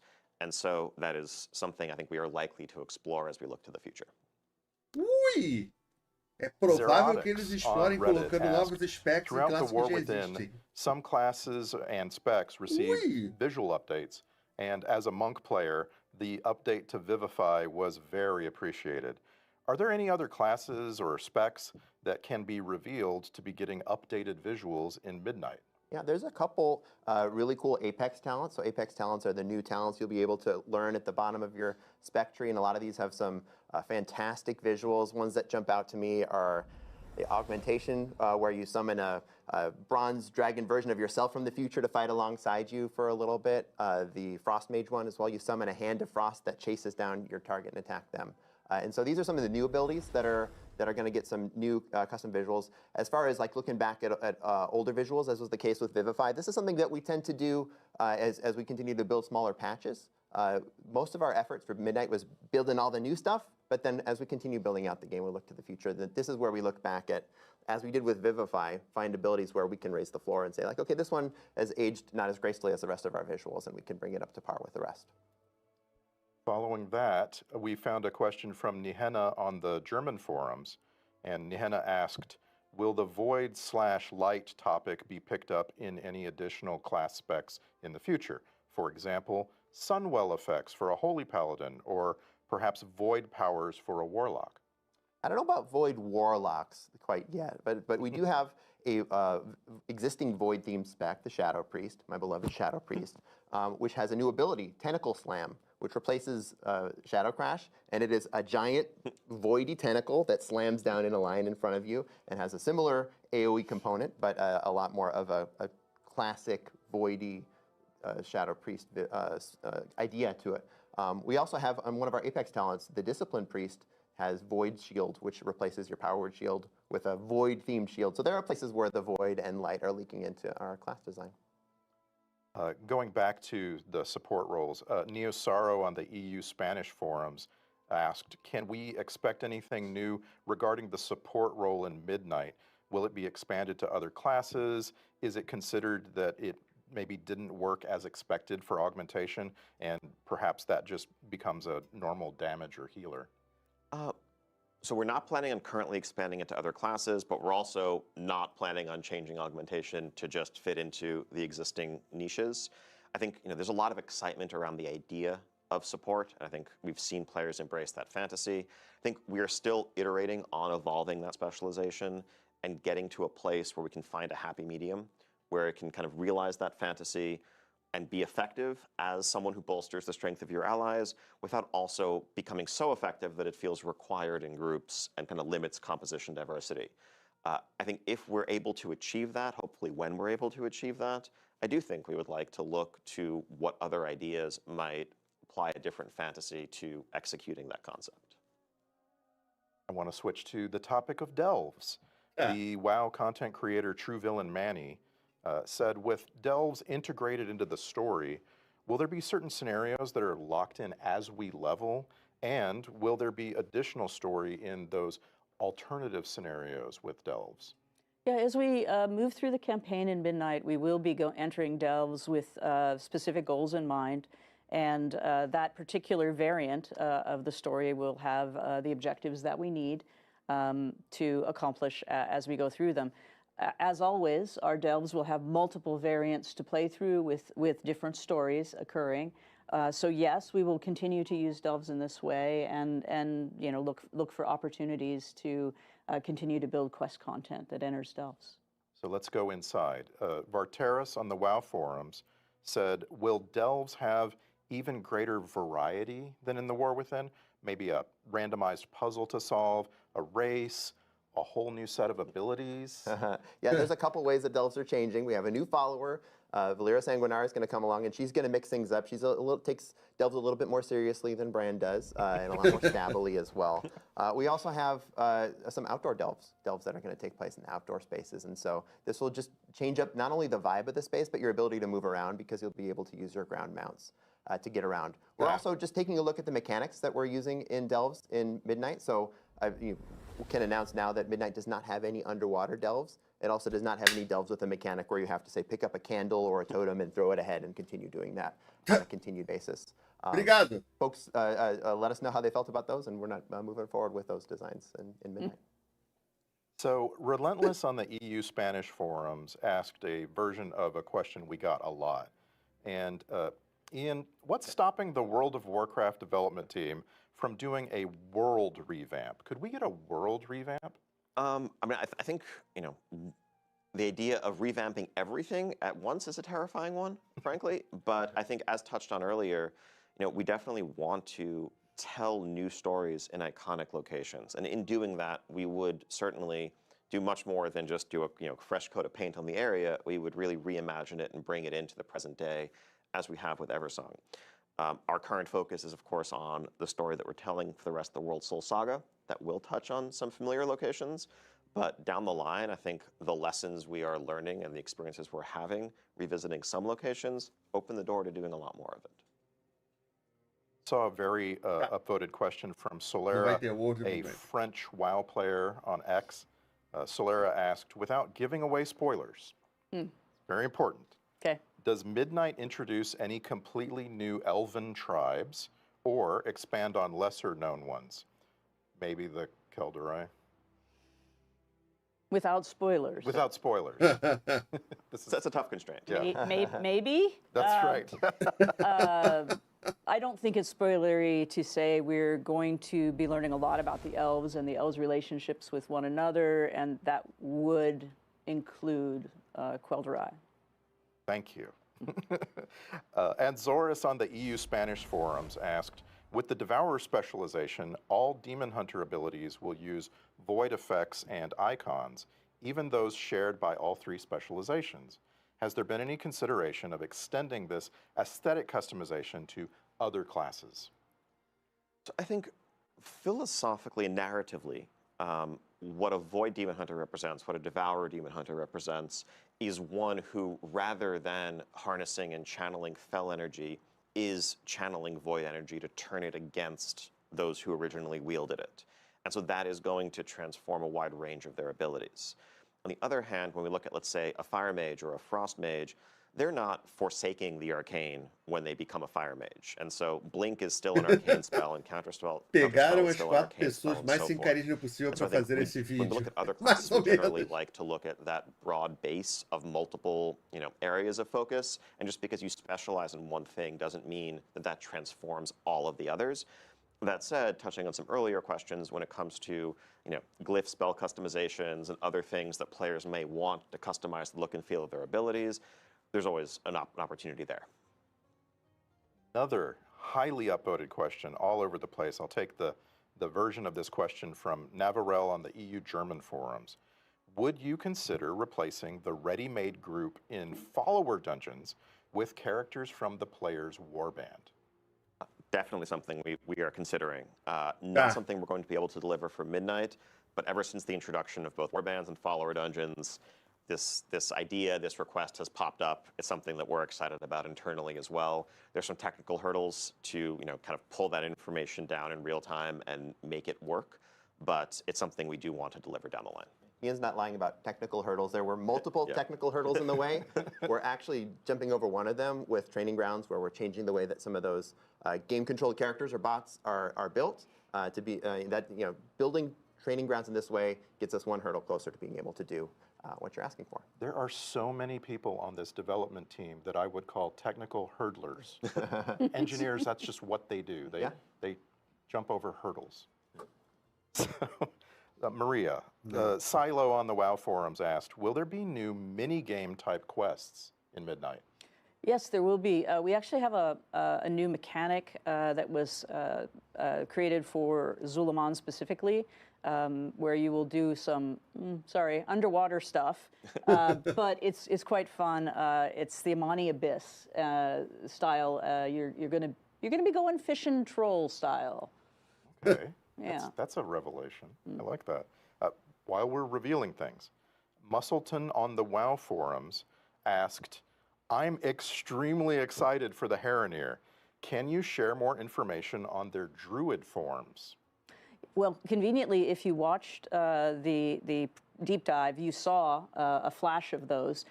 Fundamentally, they all have quills to throw back to sort of the Heronir. But the tank form is a pangolin bear with sort of bat-like ears. They all sort of got those ears. Yeah, they got the ears and the quills. And we have a wolverine for our feral spec. We have an owl-like, quilled owl-like sort of boomkin. But best of all has got to be the swimming form, the swimming travel form, which is an axolotl. Axolotl. With quills. We're all going to learn how to say axolotl. Yeah, I probably said it wrong, but yeah. No, I think you got it right. I think you did. Okay, cool. The reveal of the Heronir led to a very common question. And a version of that question that I want to ask you came from Racktoner on Reddit. Can you explain the decision-making process for which races to make playable races? A lot of this comes down to narrative. There's no secret that we started talking to the Heronir in the War Within, and this was not a coincidence either. We wanted to build a familiarity with Rowena, with her crew, so you'd understand who these characters are when they do eventually become playable characters, as we've added them in Midnight. And of course, Midnight is part of a 3-chapter saga. We're in the middle chapter now. The Heronir are going to be a big, important part of this story, and this is why we chose to fold them in. I feel bad often being the bearer of bad news in these conversations, but I know that it's not lost on us that there are widespread requests from players who would love to be a Sethrak or an Ethereal or the like. And part of the question there is, as Paul said, narratively, does it make sense for this faction to really join the Alliance and Horde if there's, if they're cosmic, extraplanar, or more neutral by nature. But the reality of it is also, from a production perspective, one of the things we grapple with is that adding a brand new race to World of Warcraft is one of the most development-intensive things we can do, not just in one-time time commitment, but also in the long-term carrying cost for every set of armor we ever make for years and years to follow. And it's something that we have to weigh very, very heavily when we do. Building a race that uses or shares an existing rig, an existing skeleton, if it's an elven race or the like, makes that more straightforward. Again, that's not to say we're never going to add very novel or meaningfully different races down the line, but it's a very high bar for us to clear when we look at how much ultimately it's going to mean that we have to do less of in other places forever in order to support this additional race alongside the others. As I've said to you before, I want Saberon. I will wait. I will be patient. Please give me Saberon. So, Massive Bear on the WoW forums asked, will Harenir be unlockable in the 3 days of early access? I remember Earthen were not. No, not during the first 3 days. Yeah. So during that early access, we want to make sure that we're letting players who are in that early access be able to play through the campaign and understand what's going on, but not getting any meaningful jumps ahead of anyone else who does not have that early access.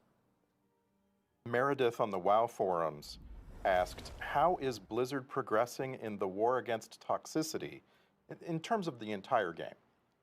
Yeah, this is something that's a huge focus for us, and really there's many facets to the question and the discussion. I think when people say toxicity, there's a few different meanings perhaps, or things that they're referring to. Some of it is just the overt, hostile, harmful, antagonistic interactions that may occur online between players. We're always continuing to shore up our reporting tools, improve real-time monitoring, and get to a place where people who are disrupting our game world can be punished and ultimately removed from it if they continue to do that. On the other hand, though, I think sometimes when people talk about a community or a portion of the game feeling toxic, that can arise from just mismatched expectations. Like, if I am listing a group and I'm trying to run a raid, and I have done that raid 12 times, and I have been through groups that have wiped and learned the encounters, it's reasonable for me as a leader of a pug to only want players who have a certain level of experience, who have also been through those learning wipes and can succeed quickly.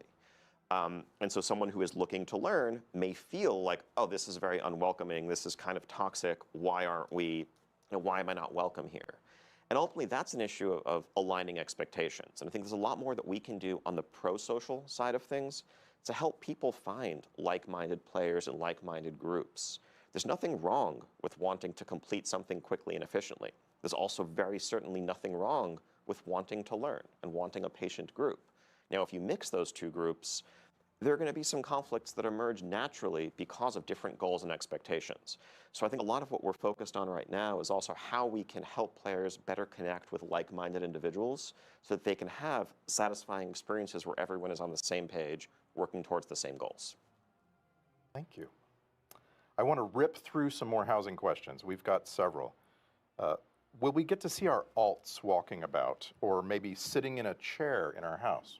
Paul. Yeah, this is, we're looking at a lot of the same technical hurdles we talked about earlier, not only with being able to show players and other players in game, but also the pathing issues that Ian mentioned when it comes to being able to have Essa casa your, humana, eu acho ela your feia. pets moving around. And Eu quero ver como é que vai ser a casa dos elfos. Essa Not humana planned yet, tá... but something we do talk about is a potential for the future. And I'll take this moment to say that housing is one of those features which is really exciting for us because there are so many cool ways for it to grow. As we've built Midnight and we're sharing housing for the first time, we're going to be looking to you to tell us, what do you want? Is it that we want to see our house? Do we want more features? Do we want more decor? Do we want more ways that I can style the interior or exterior of my house? So let us know as you continue playing. Yeah, philosophically, with a feature the size of housing, this is something we've been working on for a very long time to really deliver what players have been expecting and what they deserve. But there comes a point when we're developing, especially a social feature, where we're almost hesitant to take it too far until we can actually share it with the community and understand what people are into, what they're maybe not into so much, what they want more of, what they don't need more of, to make sure that we're really putting our time and our resources in the places that are going to maximize that value for players And so we're so excited to see people jump in the months ahead in alpha and beta, of course, and then beginning this December on the live servers and see where it goes from there. So here's a very specific question from Alastral on the WoW forums. For housing and professions, it was stated that professions through all expansions will be able to craft housing items. Will we be able to use this as a skill catch-up for the past expansions? For example, could a leather worker start at Wrath Leatherworking Skill 1 and craft Wrath-themed housing items to get all the way to level 75? I mean, these will give skill ups for sure. Yeah, yeah. I don't know how many of them will be available at level 1, for example. They may be tuned based on how elaborate the piece of decor is, but in general, yeah, once you get the level that you're able to build these things, then you continue to use them to level up. So many very specific requests. I want to just give you this one. It comes from Spera on the WoW forums. Is it possible to add a functional bookshelf to player housing that could store and display collected in-game books? I have a lot of those. Okay, so this is what I'm talking about. That once you share housing with the world, then 1,000 cool ideas come out, and so we'll start gathering up all these cool ideas and say, what can we do next? I can confirm there will be bookshelves. Whether those bookshelves will be functional, no, not at least to start. But this is a really cool idea for a collection that we're gonna, take back to the team. And a couple more. Ian, Devanir on Reddit wrote, what is the minimum player limit for a private or guild neighborhood? What happens if you make a private neighborhood with the minimum amount of people and then some of them go away? So this is something that's still a bit in flux. I think our current thinking is that just like signing a guild charter, you'll need 10 players to charter a private neighborhood. And that's for a couple of reasons. Part of it is, in order for neighborhood systems, endeavors to really function optimally, there's a certain number of players that are going to be expected to really drive the system. But also a piece of it is just server performance. Using an extreme example, if literally every single player online had their own personal neighborhoods, that would be potentially millions of simultaneous entire districts that need to get spun up, trying to make sure the servers don't melt here. And so striking a balance between what's going to be a good social experience, but also recognizing that players have friend groups of various sizes, and we want to be as flexible as possible. I think if we're able to lower that number from where we're starting, it's something we would aim to do as we see how the tech side of it unfolds. I saw an upvoted question on Reddit from a player named Backstabbeth, and this is a question I have myself. Fairly a trustworthy fellow. Very much.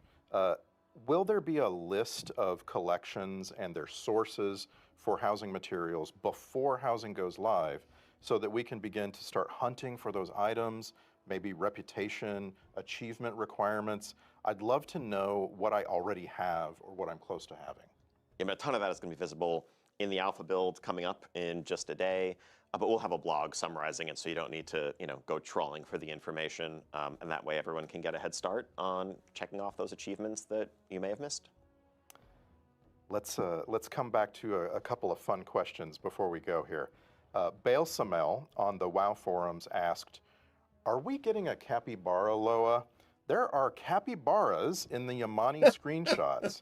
The people yearn for a capybara Loa. Well, conveniently, there is one. Opa! His name is Philo, the capybara Loa. Lua da capivara. Oh, nice. And I hope he has a prominent headdress. Absolutely, and a glorious necklace. That's perfect. Loas should be very well outfitted, I think.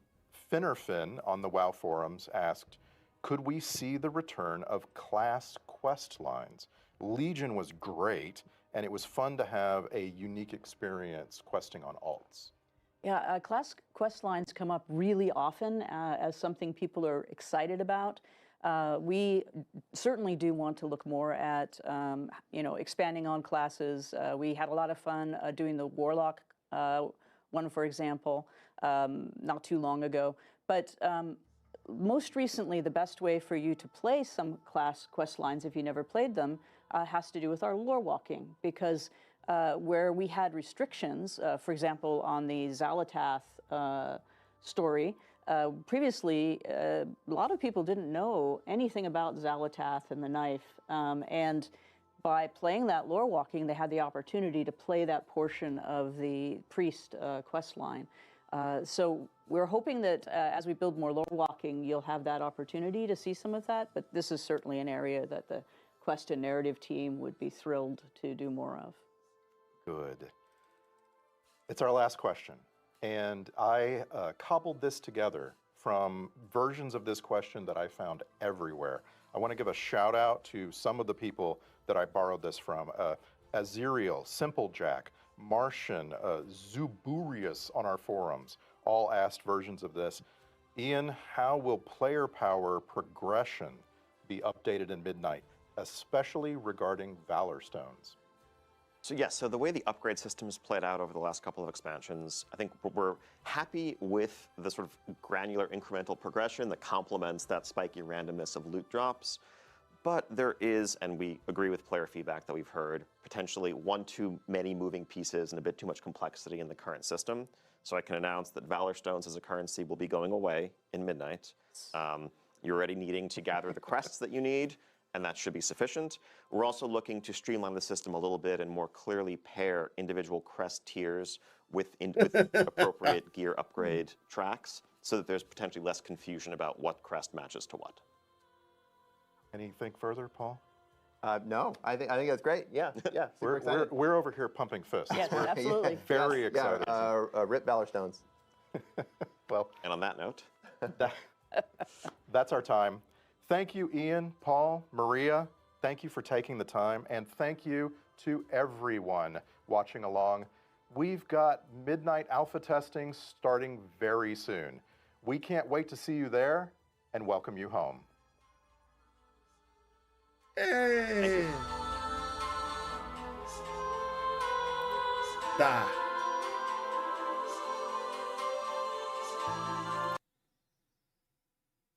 $14.000 pessoas assistindo. Até que foi pouca. Sinceramente, pouca gente assistindo. Vamos ver se tem alguma outra novidade aqui no Warhead.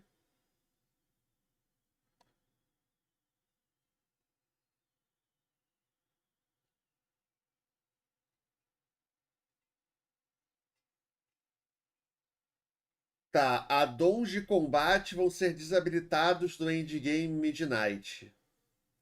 Se você colecionar um set completo de aparência, vai destravar todos os níveis mais baixos. Ótimo. Então só precisa farmar o mítico, conseguir o mítico, vai liberar para todos os outros. Já tem algumas trilhas de talentos aqui também no Warhead, mas elas estão altamente bugadas ainda, porque eles ainda estão... Eles estão pegando isso do Alpha. E o Alpha deve começar amanhã. Tá? Será que eu já recebi alguma coisa acesso ao Alpha? Será que eu vou ter acesso ao Alpha? Por enquanto não tem nada. Tá, será que tem alguma coisa no meu e-mail?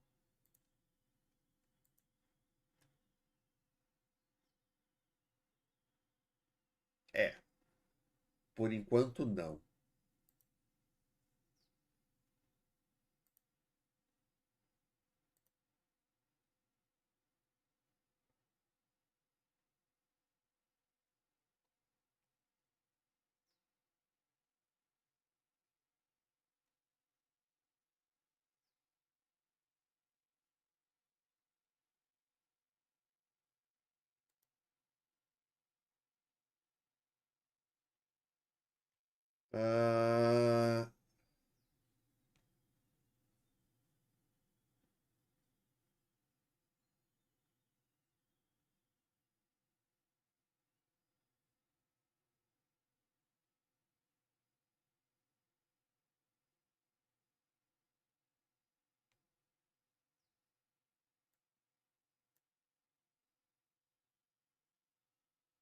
Tá. Beleza. Então, galera. O que eu achei da apresentação? Qual é o meu feedback? O que eu gostei? O que eu não gostei? Vamos lá. Saiu a meta conquista de War Within.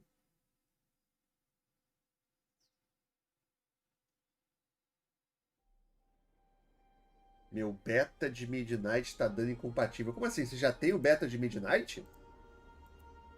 Você recebeu? Assim, vamos lá, galera. A apresentação hoje foi muito melhor do que a apresentação da Gamescom. Antes de eu continuar, cadê o like, galera? Já estamos com mais de 150 pessoas e só tem 50 likes.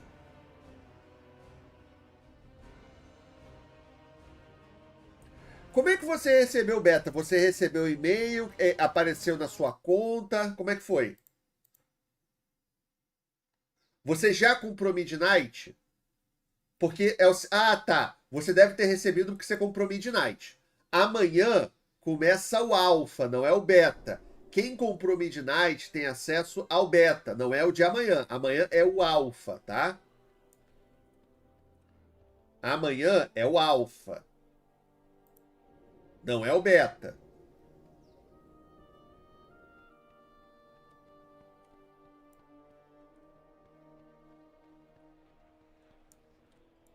Mokra. Pela horda. Do que você precisa? Parece que o alfa ganhou quem recebeu a pipoqueira. Aí eu não sei. Eu não recebi a pipoqueira. Por que não me mandaram a pipoqueira? Eu prefiro o alfa. Entre a pipoqueira e o alfa, eu prefiro o alfa. Mas, cara, pelo que eu saiba, pouca gente ganhou a pipoqueira. Foi muito pouca gente que ganhou a pipoqueira.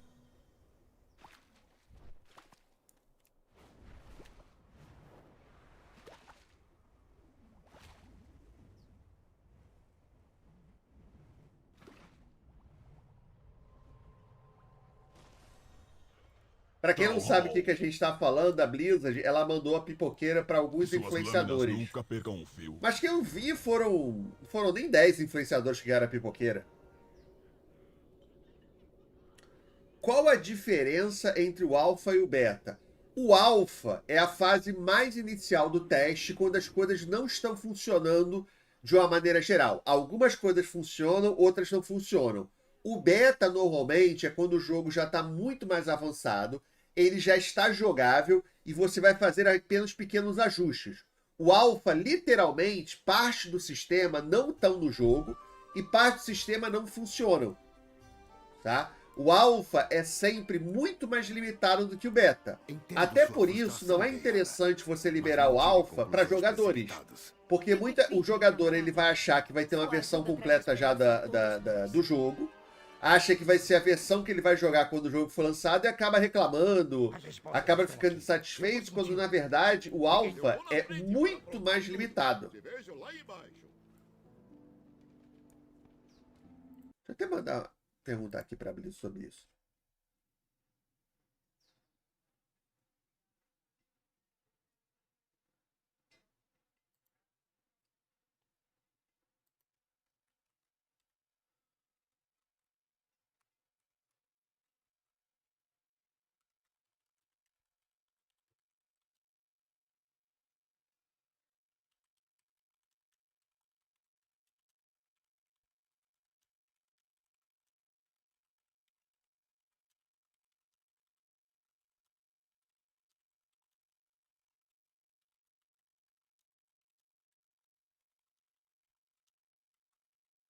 Perguntar aqui daquela cara de pau.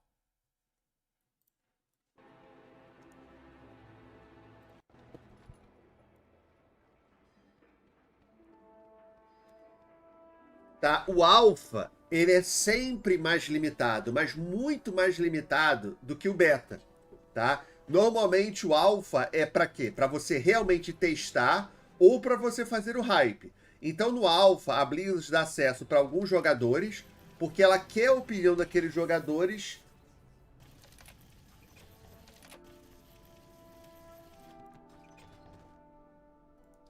Ela quer a opinião daqueles jogadores sobre o conteúdo em si, se tá bom, se tá ruim.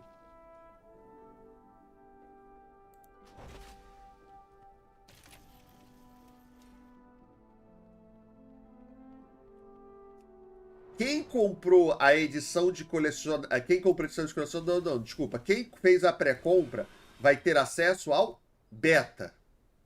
Tá?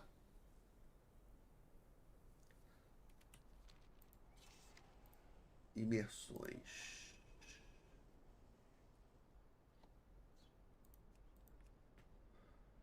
Tá. Falta... Quais que estão empoderadas hoje? Sítio da Escavação, Santuário do Acaso.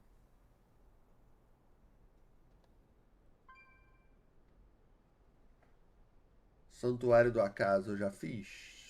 Santuário do Acaso não. Nenhuma das duas eu fiz de tanque. Então, vambora. Aproveitar. Galera que tá chegando agora, tá tendo drop. Então, quem assistir 4 horas da minha live vai receber aquele pitch LORDMONSzinho abissal.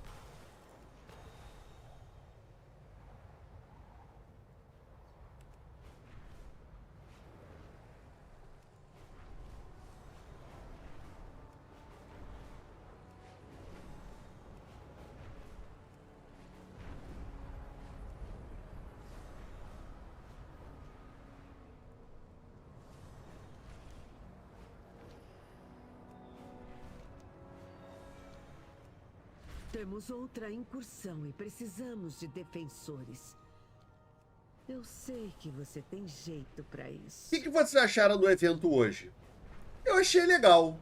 Eu sinceramente esperava mais revelações, esperava mais novidades. Eles falaram algumas coisas novas, mas foi muito no ar. Foi muito en passant. Eu sinceramente esperava mais novidades. Eu esperava mais novidades. Agora, como eu falei antes, foi infinitamente melhor do que o anúncio da Gamescom. Eu não entendi dos addons. Eles falaram que não vão matar o Wiki-Auras. Cara, o que eles vão fazer é... Eles não vão proibir o Wiki-Auras, tá? Eles vão cortar algumas funcionalidades. Eles não vão tirar o Wiki-Auras, proibir o Wiki-Auras. Eles vão cortar algumas funcionalidades dele.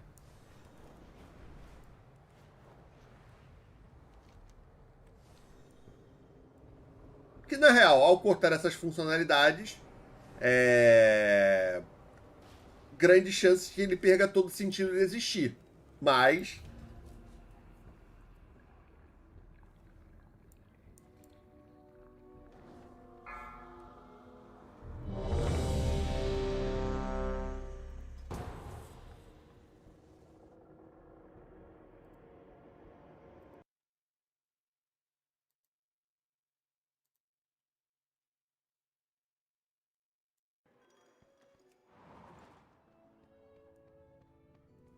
Vai, uma cervejinha aí.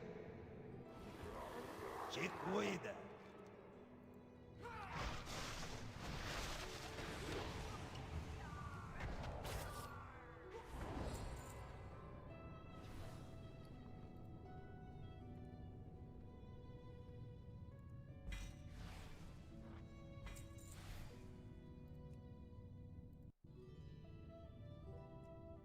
Eles falaram sobre novas especializações? Na verdade, eles falaram um pouco. Eles falaram de que eles não pretendem fazer o aperfeiçoamento, Demon Hunter aperfeiçoamento, só DPS. Ele vai continuar como suporte. Eles falaram que é algo que existe grande chance que no futuro eles possam colocar novas specs para as classes que já existem. Eles falaram... Grande chance não, eles falaram likely. Quer dizer que pode acontecer. É provável que aconteça.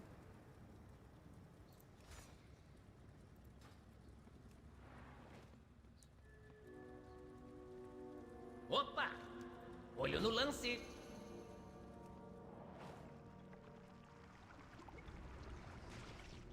Cara, essa aqui é muito ruim. Essa Delta.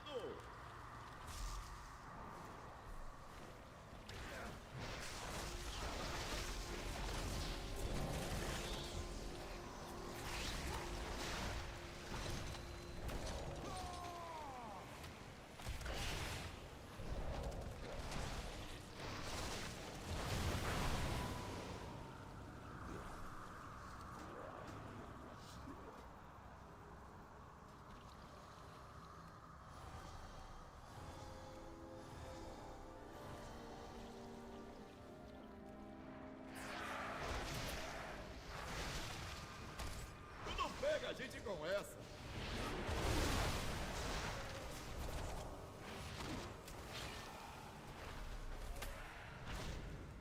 Talvez a pior delve do jogo. Tem alguma data para sair do Bunny Crusade nos servidores de aniversário? Ainda não. Hora de encarar o medo, camarada. Hora de encarar o medo, camarada.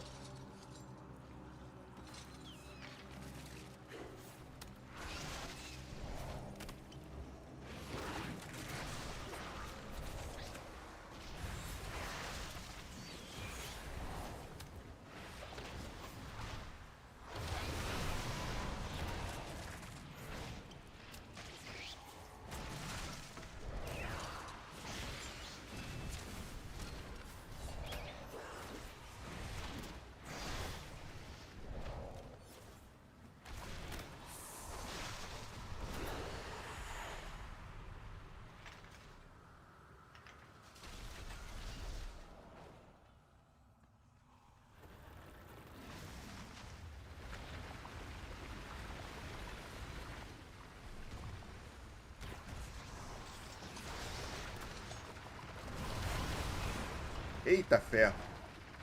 A esposa comprou os negócios, estão chegando agora. Ai, Jesus do céu. Peraí.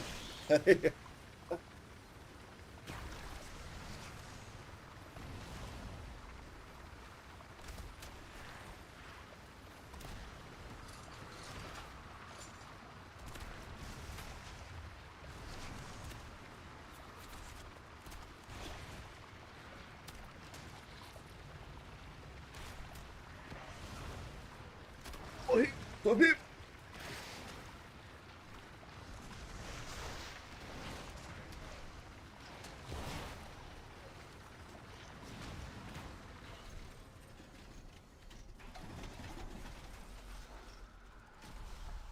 Vamos sentar para descansar um pouco.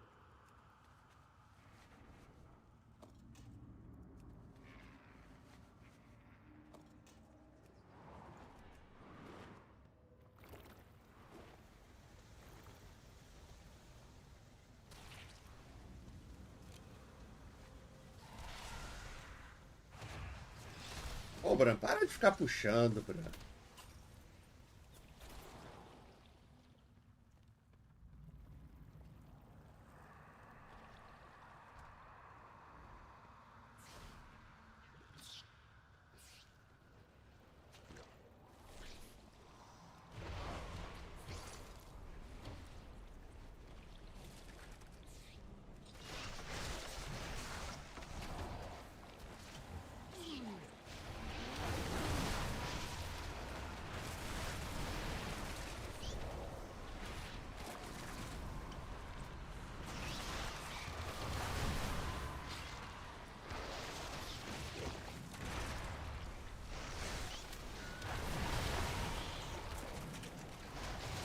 É tão legal se você conseguisse ver o chão.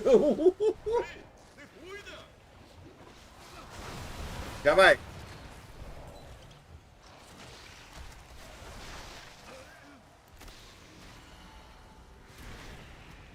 Já vai.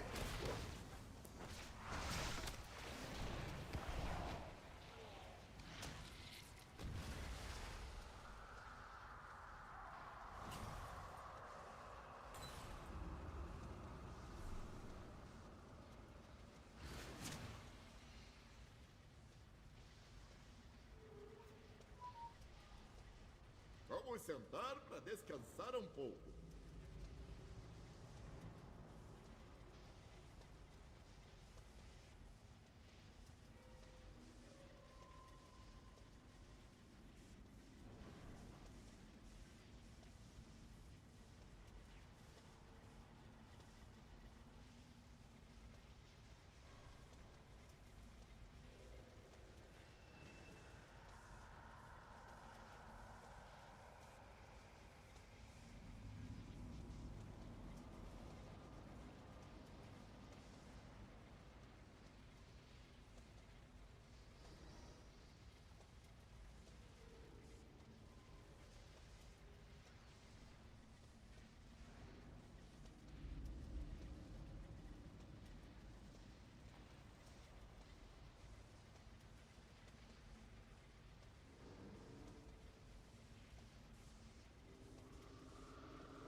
Boa noite, Lorde. Falaram algo sobre a data? Não, não falaram nada. O que, na verdade, a gente não sabe se aquela data que supostamente vazou vai ser realmente verdade ou se o cara realmente, se alguém inventou aquela data. Literalmente não sabemos. Nada sobre data. A única coisa que foi falada que a gente já sabia é que o Alpha começa amanhã. Só isso que teve de data.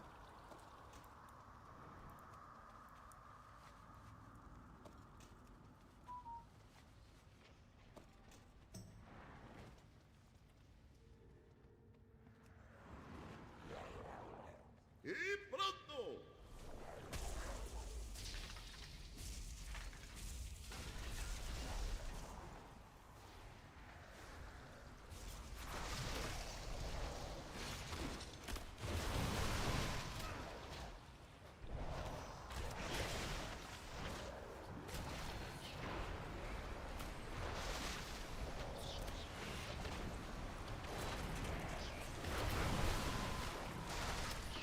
Eles não estão muito apressadinhos, não, na sua opinião? Apressadinhos, não.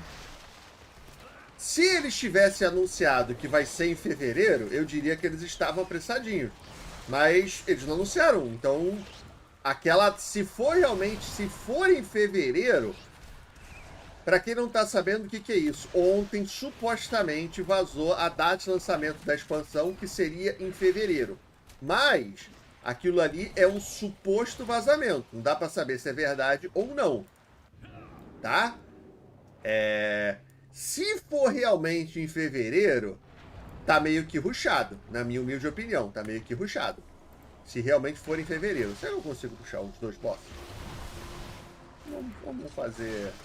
Tu não pega a gente com essa.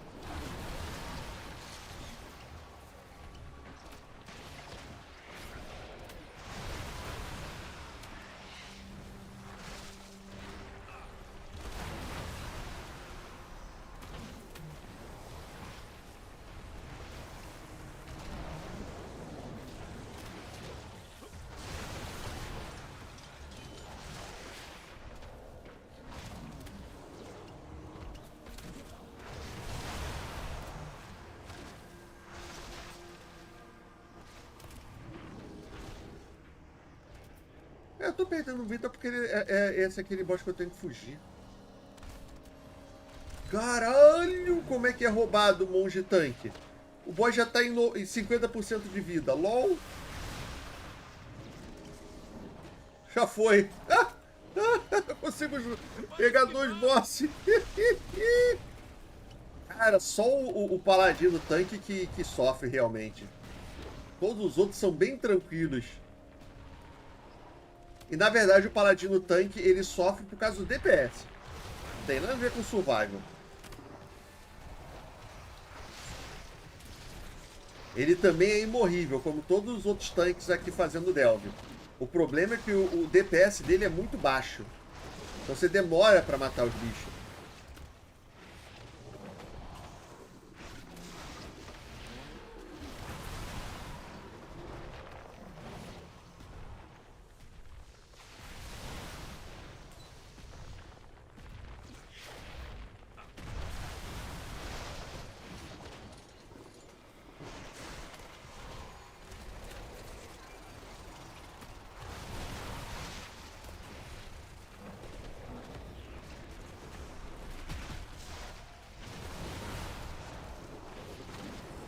Foi.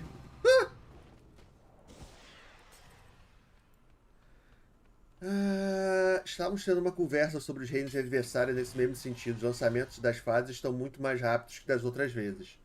Isso sim. Sim, o lançamento das fases do reino de aniversário estão muito mais rápido que as outras. Isso a Blizzard realmente está fazendo. Ela está querendo passar... até porque, cara, é o quê? A quarta vez que a gente está passando pelo WoW Classic. Chega! Já foi demais, né?